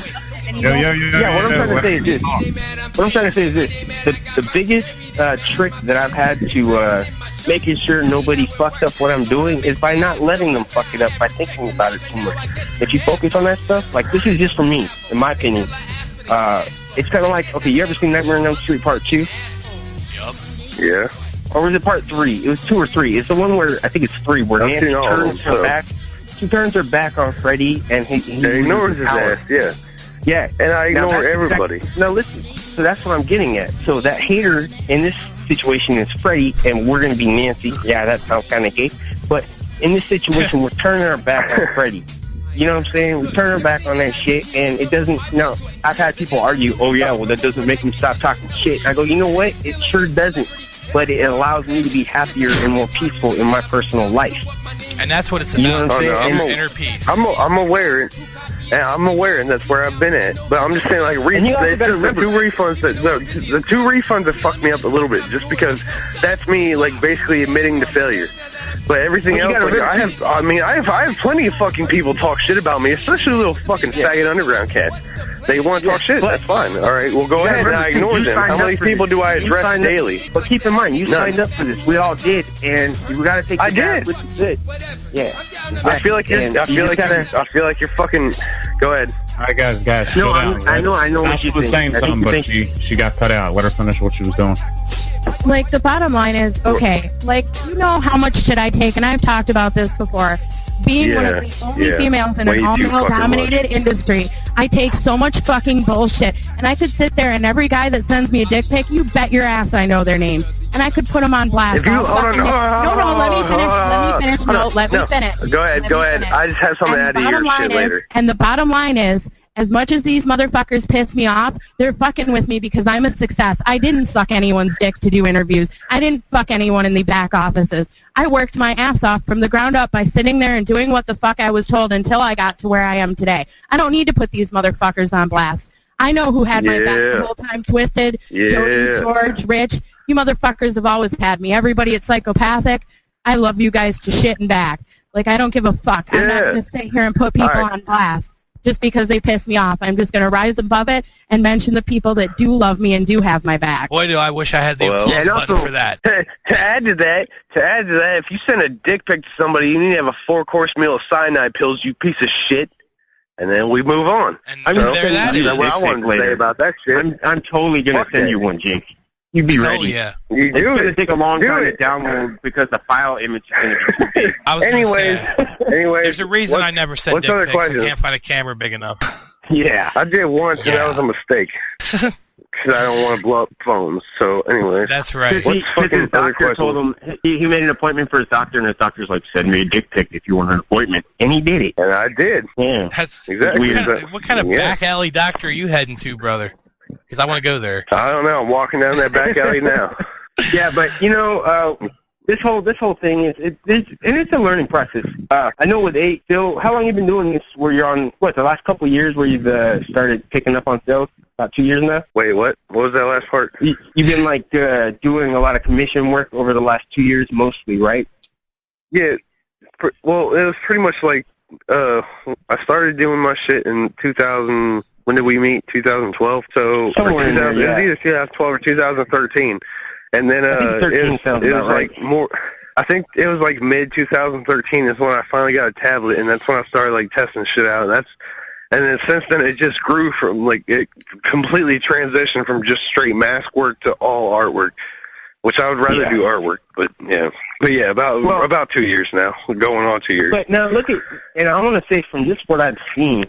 You've blown up from fucking 2 years. You're where some people are, maybe if they're lucky, 10 years later. You know what I mean? So I think the issue might be really, or the only problem you might be having, the thing you might be having a little hard time with as far as the negative stuff that comes with.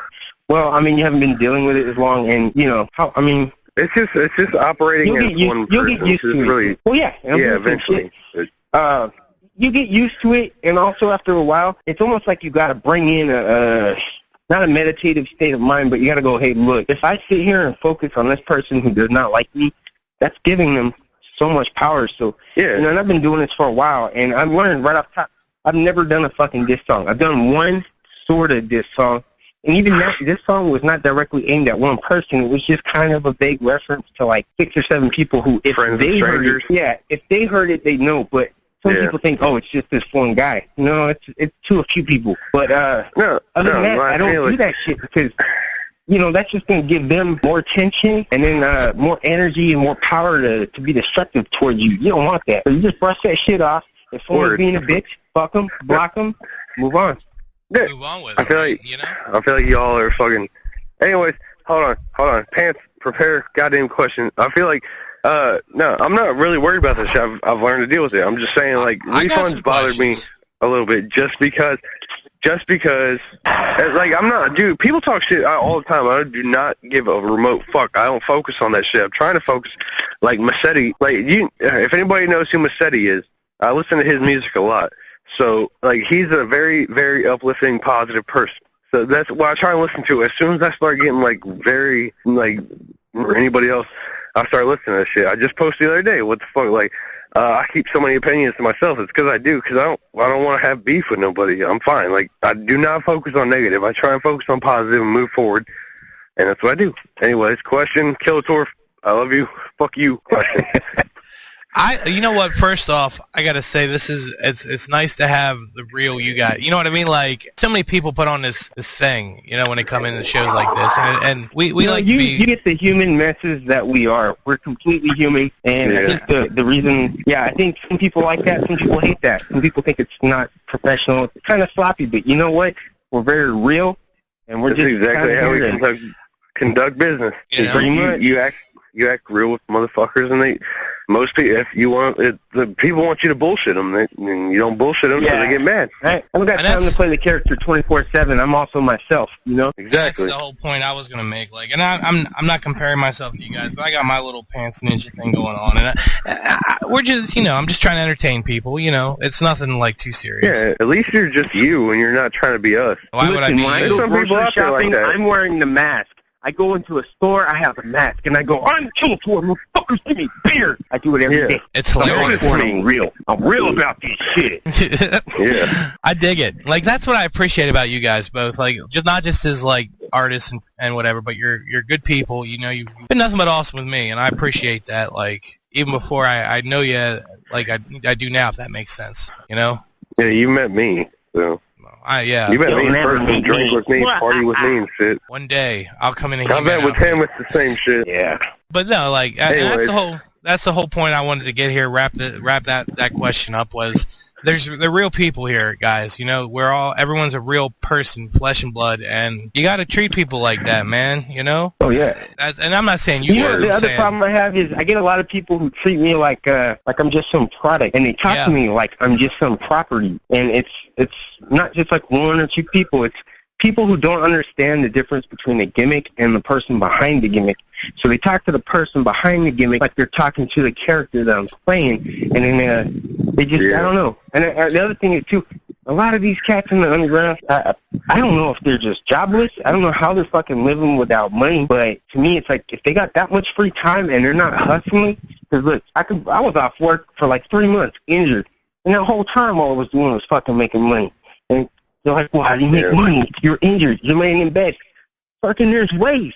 All you got to do is post some shit up, put some fucking effort out there. So what I'm saying is if you got all this free time, don't come at me expecting me to have all day to talk to you. And, it's I am not. What do you want to say about new friends? Well, it's like when you come at me brand new, you're not going to just jump in. Yeah, you're not going to just jump into a family. Like me and Legz, it took us a while to get to where we're at, to where we're actually on a close friendship level. So I get all kinds of new people in my life. It was about 2 years until we met. Oh, yeah. Go ahead. You get all these new people coming around, and I appreciate them, but I want them to keep in mind I am busy. That's why I'm where I'm at, and that's why I'm going to go further. So I just need people to keep that shit in mind. They're human. I'm human. You want me to talk to you like a human? Yeah. You fucking treat me like one. Exactly. So, like, he texts me. We text him back and forth during the weekend. It's like, there may be like a few hours between response times, or maybe a few days that are like we may not even talk for like weeks on end. We just pick back up like nothing.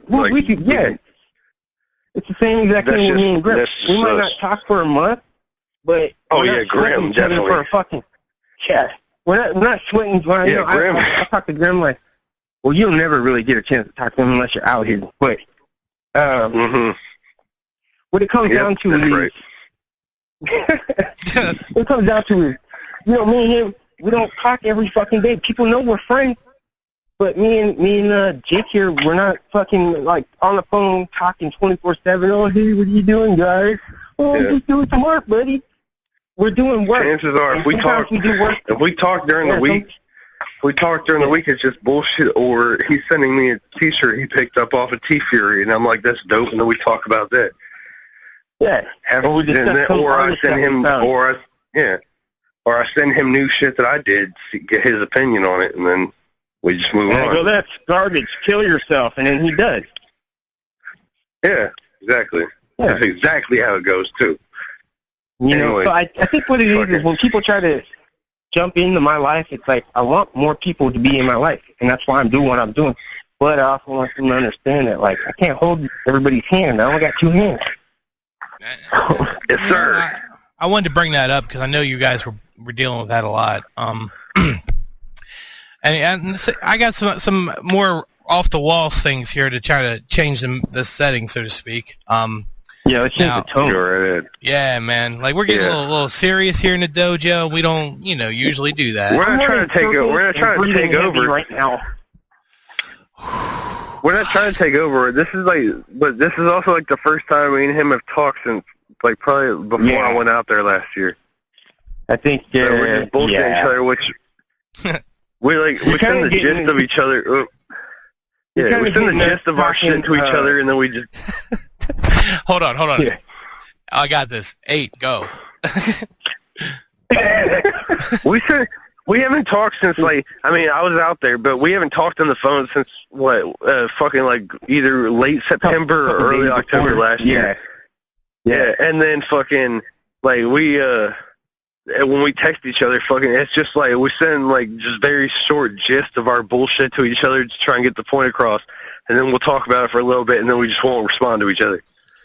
So this is kind of like it. So it's you're just getting caught up in, the other bullshit, holy shit, I ain't talked to you in a year. Holy shit, I ain't talked to you in a year. All right, well, here, let's just bullshit everything. That's my opinion on it.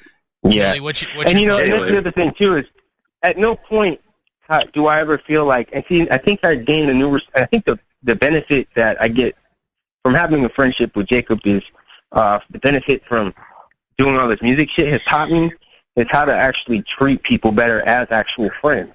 Because you learn the difference between a friend or somebody who's just fucking trying to use you, who wants to fucking hand up or wants to fucking hand out. There's a lot of people who think that they can just get a cosign. So to me, it's like you start looking at things different and you go, you know what? He's just as busy as me. I'm not going to sweat the dude, and he's not going to sweat me. And that's cool. It's just you saying word. It's a good feeling. That's true friendship, I think, because that happens to me a lot in my personal life. I'm always, working on something, and I'm missing out on so much stuff. Like, they want me to go out drinking after my job today. I'm like, I got stuff to do, and it sucks. But when you do get that connection back, it's like it never was lost. It's a beautiful thing. Exactly. It's like riding a bike. You don't forget. If it's a real friend, you pick up where you work, and that's that. There's no fucking second guessing yourself. And, there's no good. Got beef with me. That's I went out to California. And I got in the car from the airport. Just saying, I went out there and got in the car from the airport. Never met this dude in my life. Never talked. We talked through online shit, talked on the phone a few times. We got in the car and just bullshitted until we fucking ended up back at his house wasted. Yeah. Never once did we have never once have we met each other, and we were just completely cool as soon as fucking I got in the car. Fucking, it's crazy. That never happens. I never go meet some random bitch and fucking oh, hey, I start talking to her. It happens. You're not living the right life, so you got to do that more often. Yeah, I mean, I'm very shy. Well, yeah, and I gotta say, to me, it's just like, it's good to be able to make friends who are doing things like what you do, but different. Yeah, he does rap, but that's my boy. I met him through Stir Crazy. Stir Crazy, another great guy. I never am gonna give him shit about nothing because he's probably, if not as busy, maybe busier. I don't know what's going on in his life, and it's not that I don't care. I always do his thing. Yeah, I just let him do his thing, just like I let Jake do his thing, just like I want everybody to let me do my thing.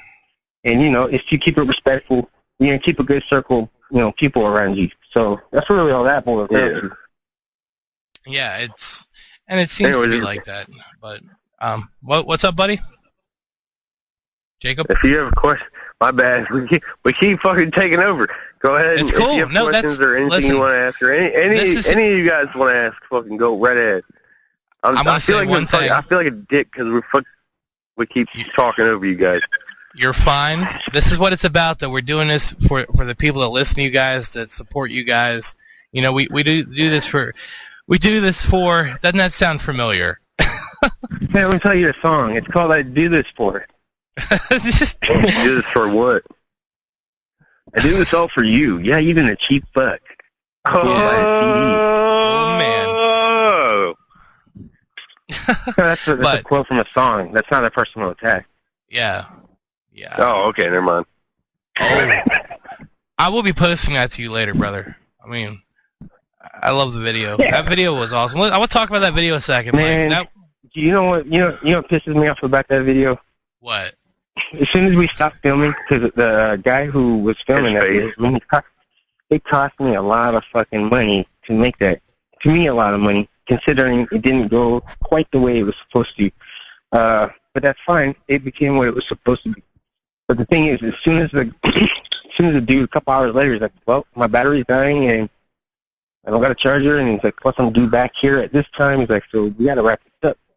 As soon as he wraps it up, fucking here comes everybody in the world walking around the streets. We're on Haight-Ashbury, and everybody just all of a sudden appears out of nowhere, and I'm like, where the fuck were all these people fucking 20 minutes ago?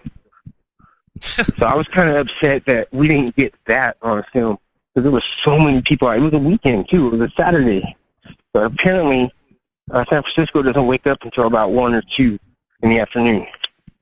Well, that's good to know. Because I've never been out west, honestly. I have some family out in Cali, different areas.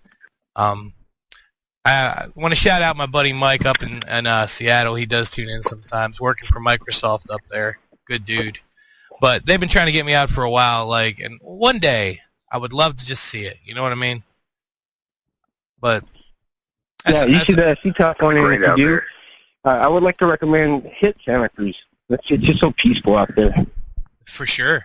And that's going to bring me to a question here for both you guys. And this is a little off the subject of everything you guys are doing, more of a personal thing, I guess. I don't know who to start with, so I'll start with. I think we'll start with Eight Legs this time. Is that cool?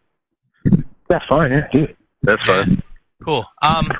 If you could visit any place in the world, fuck him. If you could visit any place in the world, where would you like to go and why?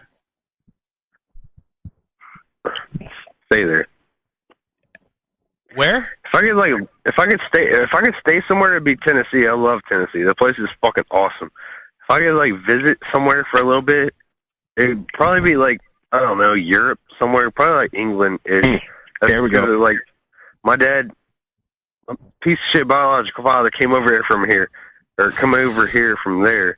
But it's I'd like to go over there and see everything. Cause I'm very scatterbrained, but I'd like to see fucking shit like that. Just fucking towers and castle, just old school type shit over there. Cause I feel like it would be a great place to go just for a little bit and then come back home.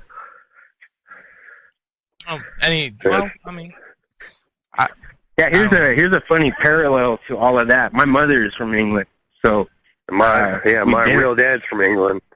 Yeah, and we went out that way. Yeah, we went out to England and Scotland, and out in Scotland we saw some old destroyed old castles. The shit was nuts. But England, that's where I would like to live if I had the choice. But I'm not you got to have money, like big money, because their money, like if you go over there with American, you basically are giving away half of what you got because of the way the money translates. But if I could visit anywhere, I'd either go and hit England again, but I really want to go to Japan. Yeah. It's just fucking calling me. You know, it's calling me. Never gonna give you up. Never gonna let you down. Let me tell you, I want to speak on something personal with that, man, because I've always wanted to hit up fucking Japan, man. Like, the whole Asian culture enthralls me. Like, it's not even.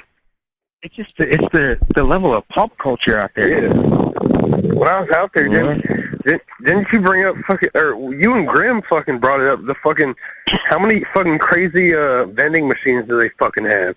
And then how much other shit did they fucking, like a cat, wasn't there like commercial like a cat with a fucking like weird USB lighter or some shit? Yes, and then there was a used panty vending machine. Over there. Yeah. I heard of those. Over there, they didn't have panties over there until like I forget which war, whatever war. Where I'm not big on history, so fucking make fun of that. World War II, I believe. But when it could have very well been that. And while Americans were over there, they introduced them to panties because they made them feel ashamed of their exposed genitals, and so that's why they have such a weird fascination for panties out there, because it's still new to their culture. You know, it's not something that's always been there like for us. So and people neglect that a lot when thinking of other countries like that. Like you don't even know sometimes. But that's another. You don't know what they do or don't do. Yeah. Funny, exactly. I saw a documentary on Japan, some kind of pop thing, and they talked about those vending machines, and they showed the factory where they get them from.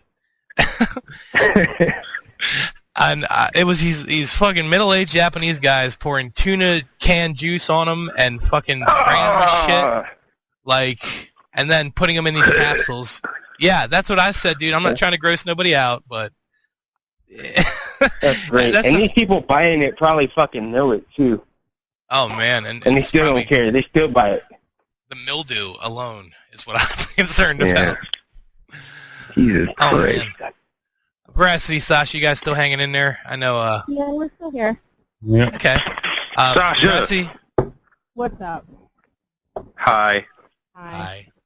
I don't mean to be cutting you guys off at all. Like, this is how Veracity. It works. Like, You're awesome. Just letting it ride out, man. Yeah. Well, is there anything you want to ask our guest, Veracity? I know you had some questions earlier. Everything's been pretty much asked and gone through. I really can't think of anything else. Because like I said, if you guys want to, and you let me know. I keep running sometimes because I do have a lot of questions myself, and it's just weird stuff. Well, do you have any other questions? Or? Yeah, that's what I'm getting to. Like I know I ramble sometimes. You got to bear with me. You're good. This is why we edit. This is why we edit. Oh yeah, it's straight. It's cool. Now I don't know. We were talking. Like I know Killator, for example. You're really big into the whole pop culture scene, like you were saying with Japan. Now, 80s and 90s stuff. I see you posting a lot of. Oh yeah. Like I wanted to talk on this a minute. And I know, hey Legz, you were talking about Voorhees a minute ago, but horror movies, big thing with everybody here. Yeah. Now, obviously you were saying you're a fan of Voorhees. Like that's your that's your dude. How about you, Kelly? What are you feeling? Who's your all-time best 80s slasher? Well, in retrospect, I mean, that all changes. When I was a kid, I was a big Freddy Krueger fan. I even got a signed Robert Englund photograph, But as I got older, the movies started seeming cheesier and cheesier with each release, which they did become, more and more campy, a little more cheesy.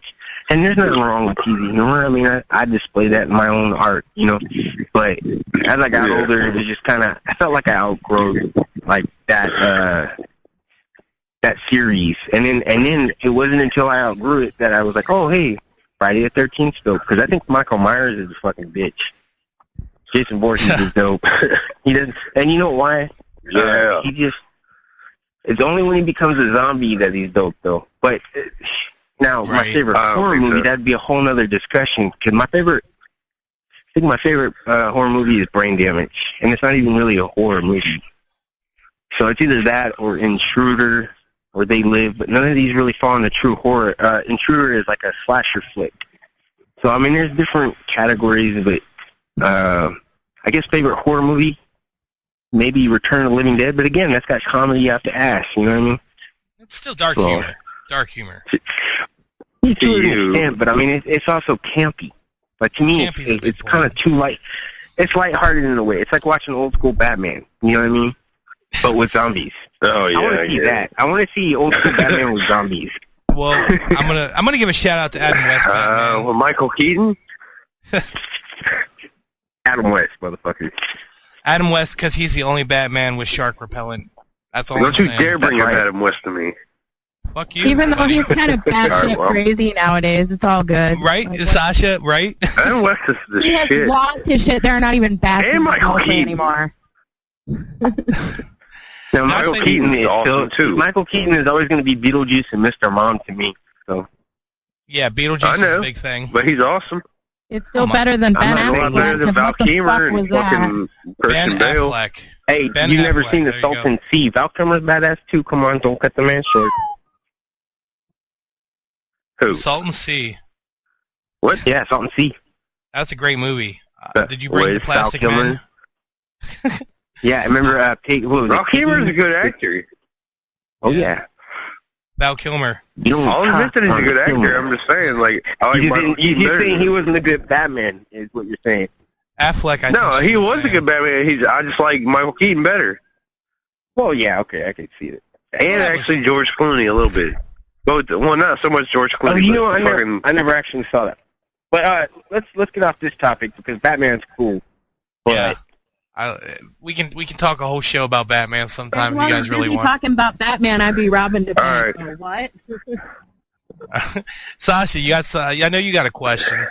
All right, she's a brain buster. She's gonna bust the brain. What's the craziest thing that's ever happened to you guys, or the most embarrassing thing that you wish no one ever knew about you, but that now they will? Oh man! Oh, Jesus Christ! Wait, what? She calls everybody Ask again because I had a cart. Okay, what is the craziest moment you've ever had, like pranks, whatever, or the most embarrassing thing you hope no one ever knew about you that now they will? Okay, I have to admit it. I'm wearing a mask. This is not really what I look like. What? Oh, shit! No! Brainbuster. Holy fucking shit. Jacob, I'll let you go ahead and give your answer. I'm going to think about this because there's got to be... Oh, I got it. Okay, go for it. I don't know. I haven't... Like, I'm just reclusive, so I don't do a lot of shit that's embarrassing, but... 4 years ago, when I think I hadn't lived with my ex-girlfriend at that time, but I was going out there and partying with her and her friends all the time, and she didn't show up to a party, so it was just me and all of her friends, other people, and so they had like this orange mixed drink that people were drinking off of all night, and once the beer ran out, I was like, I want some of that. And we were all partying in the garage, so I looked up on this top shelf, and I seen this orange mixed drink. So I pulled it down, poured a cup, handed it to somebody, and I poured a cup, and I was drinking it. And then I asked my friend that was there, I was like, you want a drink? She's like, nah, I'm good. And I was like, come on, take a drink. And I handed it to her, and she, like, took a small sip and spit it out. She's like, there's June bugs in this. I was like, are you serious? I looked down, there's 2 June bugs floating around. So I was like, what the fuck? And I look at the owner of the house and ask her what it is, and she's like, oh, that's antifreeze. So I was drinking antifreeze with June bugs in it. Yeah. Wow. So I knew that. I went outside and I threw the fuck up all over their fucking driveway. And then I had to have my ex-girlfriend's friend drive me back to her house to pass out on their carpet. But okay, so I was like, yeah. Hearing that makes me think of not my last birthday, but the one before that. It was me, Grim, and a bunch of close friends of mine, and we're just drinking vodka all night. We had about 8 bottles. We had 2 of the big ones, Grey Goose, and then we had 3 of your standard size, and then a couple of the smaller ones. Like, and when I say smaller, they're like 375s or something like that, and then 750s, and then we had the liters. And so fucking, I got so smashed before everybody came over, because I'm taking a shot every time someone comes in. I already drank before they came in, and I hadn't eaten nothing that day, you know, and fuck, dude, I swear by like 10 o'clock, 10:30, I'm belligerent drunk, and I'm just telling everybody to leave. I'm like, get out of here. And fucking, at one point, and I don't know why, I'm not wearing shoes at one point, and I end up throwing up, and, so then Grim and everybody is like, oh, let's take pictures of him while he's throwing up. And then they fucking, one of them put my mask on me. They started throwing bread at me, and they're like, here, eat this. So there's pictures of this. And then I guess at some point I ended up passed out in the fucking bathtub, face down with my feet up. And, and then at some point I decided it'd be a smart idea to go out to my vehicle and listen, if there were home. animals involved, I don't know. You don't have to go there. It's all good. There is I don't even know where that's coming from. But anyways, so fucking, the cops ended up coming out because I tried driving while I was drunk. And I got about a block away, and this is what stopped me from driving onto the freeway. I said, oh, I'm not wearing any shoes. I better go get those. So I went back to the house, drunk as fuck. I get out of the vehicle, I go get my shoes, and then fucking here comes Grim, strong-arming me, fucking making sure to take the keys out of the ignition. Leaves my car door open, the keys are still in there, I'm out of the car, everybody gets me in the house. The cops fucking show up. They see the car in the middle of the street, keys in it, door open. They could tell someone drunk had obviously been in this thing. And they go, hey, whose vehicle is that? And they're like, oh, it's his. And I'm like, no. And they're like, well, hey, is he able to move it? And I'm obviously fucking drunk. And they're like, no, he can't fucking move it. None of us can. We're all drunk. And so the cops are just like, okay, we're going to park it for you real quick. They parked it. They bring the keys in. And they're like, you guys have a good night. Now, what the fuck is that? Wow. At what point does a cop go, oh, somebody obviously drove drunk? Well, see, the thing is, we're also out in Stockton. And out there, they probably had bigger things to worry about than a bunch of drunk people in the house. I'd say happy birthday. That's what that is. Happy birthday, right? Yeah. Oh, yeah.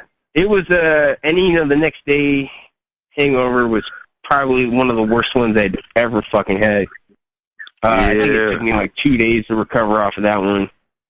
But that was vodka. And then I think the second hardest hangover was when 8 Legs came on, because, dude, we fucking overdid it that night, too. Yeah, that was pretty fucking terrible. Yeah. So, I mean, and as far as embarrassing, you know, once when I was a kid, my mother took me to Toys R Us, and they had people dressed up as He-Man and people dressed up as, I was going to say Killator, Skeletor. And I'm wearing my little Skeletor shirt. We got a picture of this somewhere. I'm trying to find it, because this really happened. My mother knew I was a big fan of the He-Man cartoon, you know. She's like, oh, you know, I'm wearing my Skeletor shirt. So who does she go and take a picture of me next to? Does she take me over to Skeletor, like I would like? No.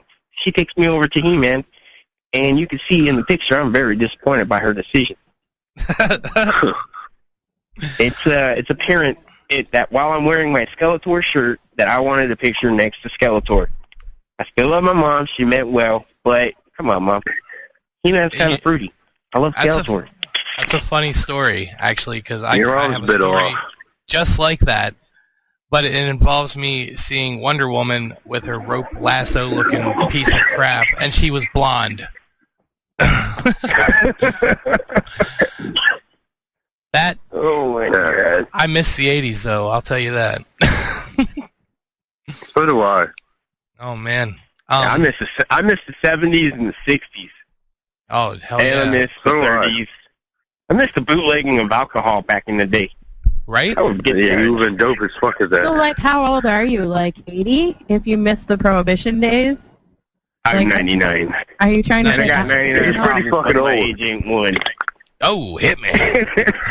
Oh man! Well, yeah, some rum runners over as here. far as embarrassing stories, I mean, I think the most embarrassing shit comes from drinking too much alcohol. Always. Yeah. You know? Or if you want embarrassing, I could... Who are we kidding? Alcohol makes me prettier, funny, and smarter. No, I'm just kidding. It sure feels that way, huh? Yeah, let me tell you about the time I broke Hangout. Oh, yeah. She tends to break anything that we do electronically. It's great.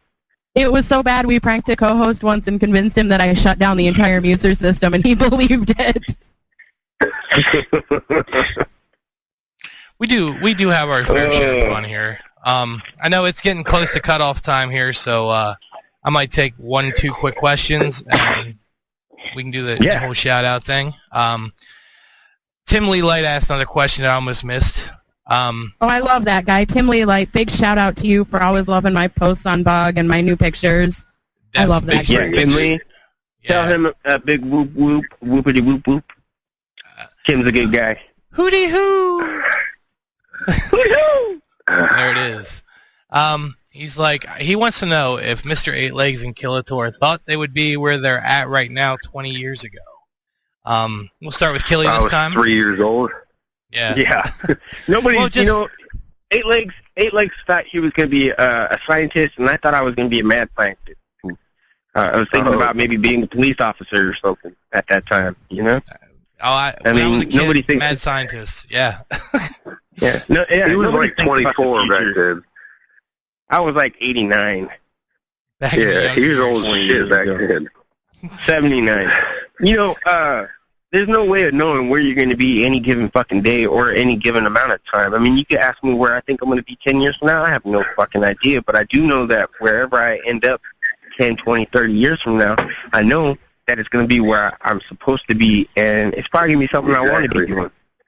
So, you know, you kind of, as you grow, you start to learn, hey, you can't really predict where your life's going to go. So many outside things can affect the direction of where you end up. You know, especially once you get older, you start figuring this shit out. Yeah, but for what I'm doing with for Circus, that was all started as a joke. We didn't, me and Kern didn't go into this going, we're gonna fucking have all this merch and that. No, we just said, hey, let's throw some words into a hat. Yeah, let's pull some words out. Oh, look, Circus and Corpse, that's cool. Well, let's flip it around. Corpse Circus, that's even better. And then we just took it from there, made jokes. We just did things to make ourselves laugh. And next thing you know, it worked out. So my point is, it's all unpredictable. No matter what, I guess what's most important is that you're doing what you love at the end of the day and that you're happy with your life, you know? For sure. There's always going to be, there's always going to be some negativity, but you got to learn how to start shining up the good parts. Don't shade on my shine, My right? shit's... That's right. Yeah. My shit's like a playoff that, but 20 years ago, I was 3 years old. Almost 4 years old. Well, let's say 10 years for you, brother. Okay, I don't know. I was more obsessed with being drunk because I was underage and doing drugs. At the age of 3. I spent the majority of my teenage years just being fucked up on anything I could be. Fucking, I've always drawn. Like, my grandma has pictures of mine when I was, 2 years old. And there's pictures of me, when I was, a fucking kid, very, very, probably 2, maybe 3, where I'm at a desk that my sons have now because I used to draw on this shit.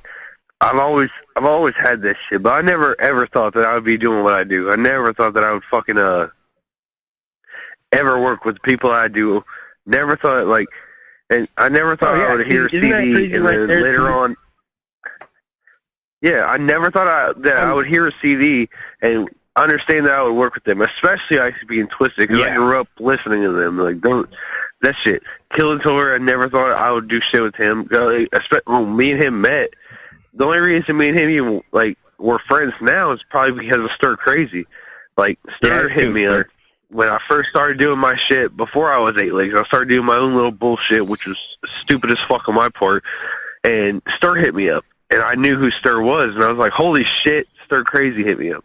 but he ended up not getting anything through me, not because of the charges, but just because he was probably busy and I was just young. I did my own little bullshit and fucking somehow I quit doing that, and then as soon as I quit doing that, I met fucking Loke and I met Killator and I already know M.U.S.E.R, and then like me and M.U.S.E.R had me do something for him like right before I started being Legz, and he sent it to Killator to color, and then eventually I looked up. Yeah, I looked up Killator. I looked up Killator, and I seen him chugging a 40 through his mask, or a 32 of Coors Light. And I started looking at his posts, and I was like, "This dude's a fucking douchebag. I don't like this guy at all. He's a fucking faggot." Like, and then I started the Legz page, and maybe like a month into that, I get a message from him like, "Hey," and I'm like, "Hey," and we start talking and bullshitting around, and then that's how like Mass Bastards came around, and it's because we bullshitted for each other, like with each other for a little bit, and then I think we did that Playboy design. Oh yeah, Playboy the Beast. Yeah. Yeah, we did that design, and then after that we kind of like built our own shit up, and then we did like Gmo and who I don't even know. No Emotion. There was No Emotion. Gmo, Playboy the Beast. I think one of both of us or something. We did like that. We did that fucking one cover for like Basshead Music or some shit. Oh yeah, and then also Jason Porter album cover. Oh yeah, that's right. Because I remember that. We got miscredited on that, which that was the only upsetting point. But I mean, the cover came out great. That was me and 8 Legz, but for some reason it has somebody else credited. I don't know what the fuck that's about, but I mean, we've done stuff for other people, and you know, it's been great. Yeah, just being able to be a part of that stuff. Yeah. Like I mean, back then I was still learning, and like Killator was just teaching me shit. Like, I study everything he did, and I mean, I still don't do what he does because, like, I mean, we both have like different tastes and shit. Which his shit back then was like very vibrant and shit. And I'm still trying to work that into shit now because I do like vibrant, especially being in the underground scene. Everything's so dark and red and black. So like if you look at the Smile shirts and shit. Yeah, you look at Smile shirts and shit. Like I try and stray away from that. And even when I released the posters with the Smile design, when I did the Medusa design, which was just gray and red, the description was, "Oh, fucking, I bet you're underground as fuck, aren't you?" But it was just like fucking with people. And I got rid of it because I figured too many people would be butthurt. So it's just like, oh, fucking gray and red. That's original. And that's another thing I want to point out is you guys have that style of artwork, but it actually sticks out, you know, it doesn't blend in with everything else. Oh yeah, no, that's the idea. Oh yeah, you know. See, that's the other thing like, too. I might not be able to draw as good as 8 Legz or some of the people we know who do artwork. My strength really lays more in. I'm more, and maybe it makes sense because the classes that I took were more along the lines of color and design. So I did take art classes as well, and also Photoshop classes, all these things, all this shit for what we're doing. I've gone to school for, and I think one of my biggest strengths is layout and color. So I mean, I might not be drawing most crazy shit ever, but I know how to make something look good as far as packaging or a layout goes. There's an art to that shit, and people don't understand it. They just go, "Oh, I just downloaded Photoshop. Now I got skills." No, you don't, motherfucker. You gotta actually know what the fuck you're doing. Yeah, it didn't come with a preset plug-in pack of skills and fucking super fresh, funky, whatever stuck in my dick. You know what I'm saying? Oh shit. Yeah, burn, walk away. You know what I'm saying? Word. I just realized I have a picture of the bread thing over there from one of the trading cards I just got. I was just looking at that. Random thought, I know. Oh, yeah, see, that's from that night. That's really me drunk off my ass, laying next to a toilet. I do apologize. With my hand in the air going, "Get out of here!" Grey Goose again. Grey Goose. Yeah, Goose strikes again. The goose is loose. Goose is. This is a good question. I'm gonna end with this. I think. Now, obviously, we all are drinkers of some sort. What is your brand? Liquor, beer, whatever. What do you stick with usually? 8. You want to start with that? If it's what I'm drinking right now at this moment, I fucking drink Bud Light. As far as what I stick with beer-wise, that's always what I drink. And then I've never been too big on liquor since I started fucking growing up. It wasn't in high school or very young. But fucking my favorite thing to drink, if I was to get liquor, it would be it'd be Kraken, obviously, or Captain Morgan raping Kraken. Yeah, actually. Surprisingly, Captain Morgan is pretty smooth. I was never a big fan of it until after drinking the Kraken, and then now I'm like, I appreciate it more. But same for me. I like Coors. I like Coors Light. If I'm drinking beer, and if I'm drinking hard, it's gonna be vodka or it's gonna be Kraken or Captain. Hell yeah. Or Captain Kraken. Which we both fucking got introduced to Kraken at the same time. Like we were in Stockton.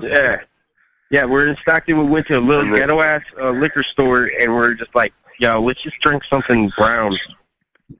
So I was like, look at that bottle. It had a fucking Kraken on it.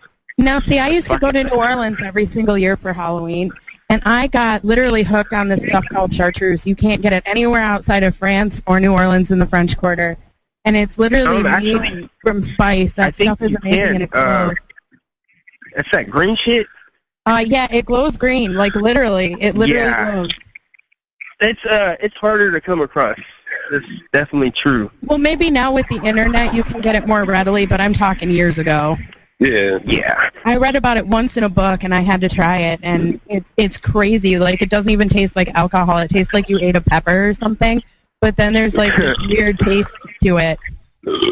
Yeah, I found out about that one from, what was it, Death Proof? Tarantino. Oh, okay. And he buys everybody a round of chartreuse. I found mine in a book by Poppy Zebright called Lost Souls, which is one of my favorite books ever. Hell yeah. We can talk books. Do you want to? We can start talking books if you guys want. Or no, I'm gonna just shout out. I'm gonna shout out my favorite book ever. I thought we just got cut off. Champions. Hey, Breakfast of Champions. Kurt Vonnegut. Oh my God! Gotta read that shit. Hold on. That's my shit. Slaughterhouse 5. My favorite book is Threads Not Dead. Go ahead. Yeah.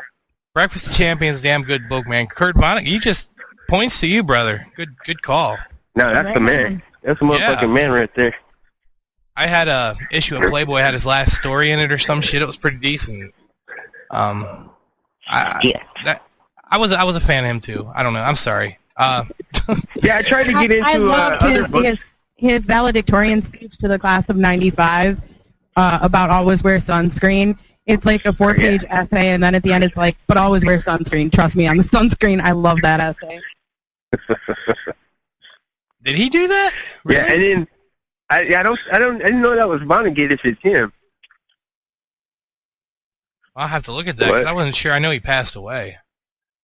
Yeah, but you know what? Another good book that I've not had a chance to read from front to back. I mean, I've watched the television series that I have on DVD so many times that I was like, I got to read this book. I just haven't had any free time, and that's Hitchhiker's Guide to the Galaxy. Oh, and yeah. They really ruined that book. Oh, they should have never fucked with that book. There was just no way. Well, you talking about the re-release? I'm talking about the 70s television show that they turned into show, like right? a long series. Yeah, I'm not talking about this bullshit they came out with recently. No, that recent shit was crap. Well, yeah. I mean, nobody today can... See, the thing about doing futuristic movies in the 70s, you could get away with it, like Star Wars, Hitchhiker's Like, no Guide to one the knew, Galaxy. but like, all those movies were supposed to be like the year 2000, and we're all sitting here going, where the fuck are our hoverboards? And why doesn't the time machine work? What the fuck? Where's the teleporter, Star Trek? What the fuck is it? I mean, to me, it seems like that book... Star Trek. That For real, though. Breakfast of Champions and Hitchhiker's Guide, that's the kind of style of writing I like. It's just always throwing out random ideas and just little thoughts to think about, you know? Just random shit. Oh, 8 Legs getting a little feedback from 8 Legs. What?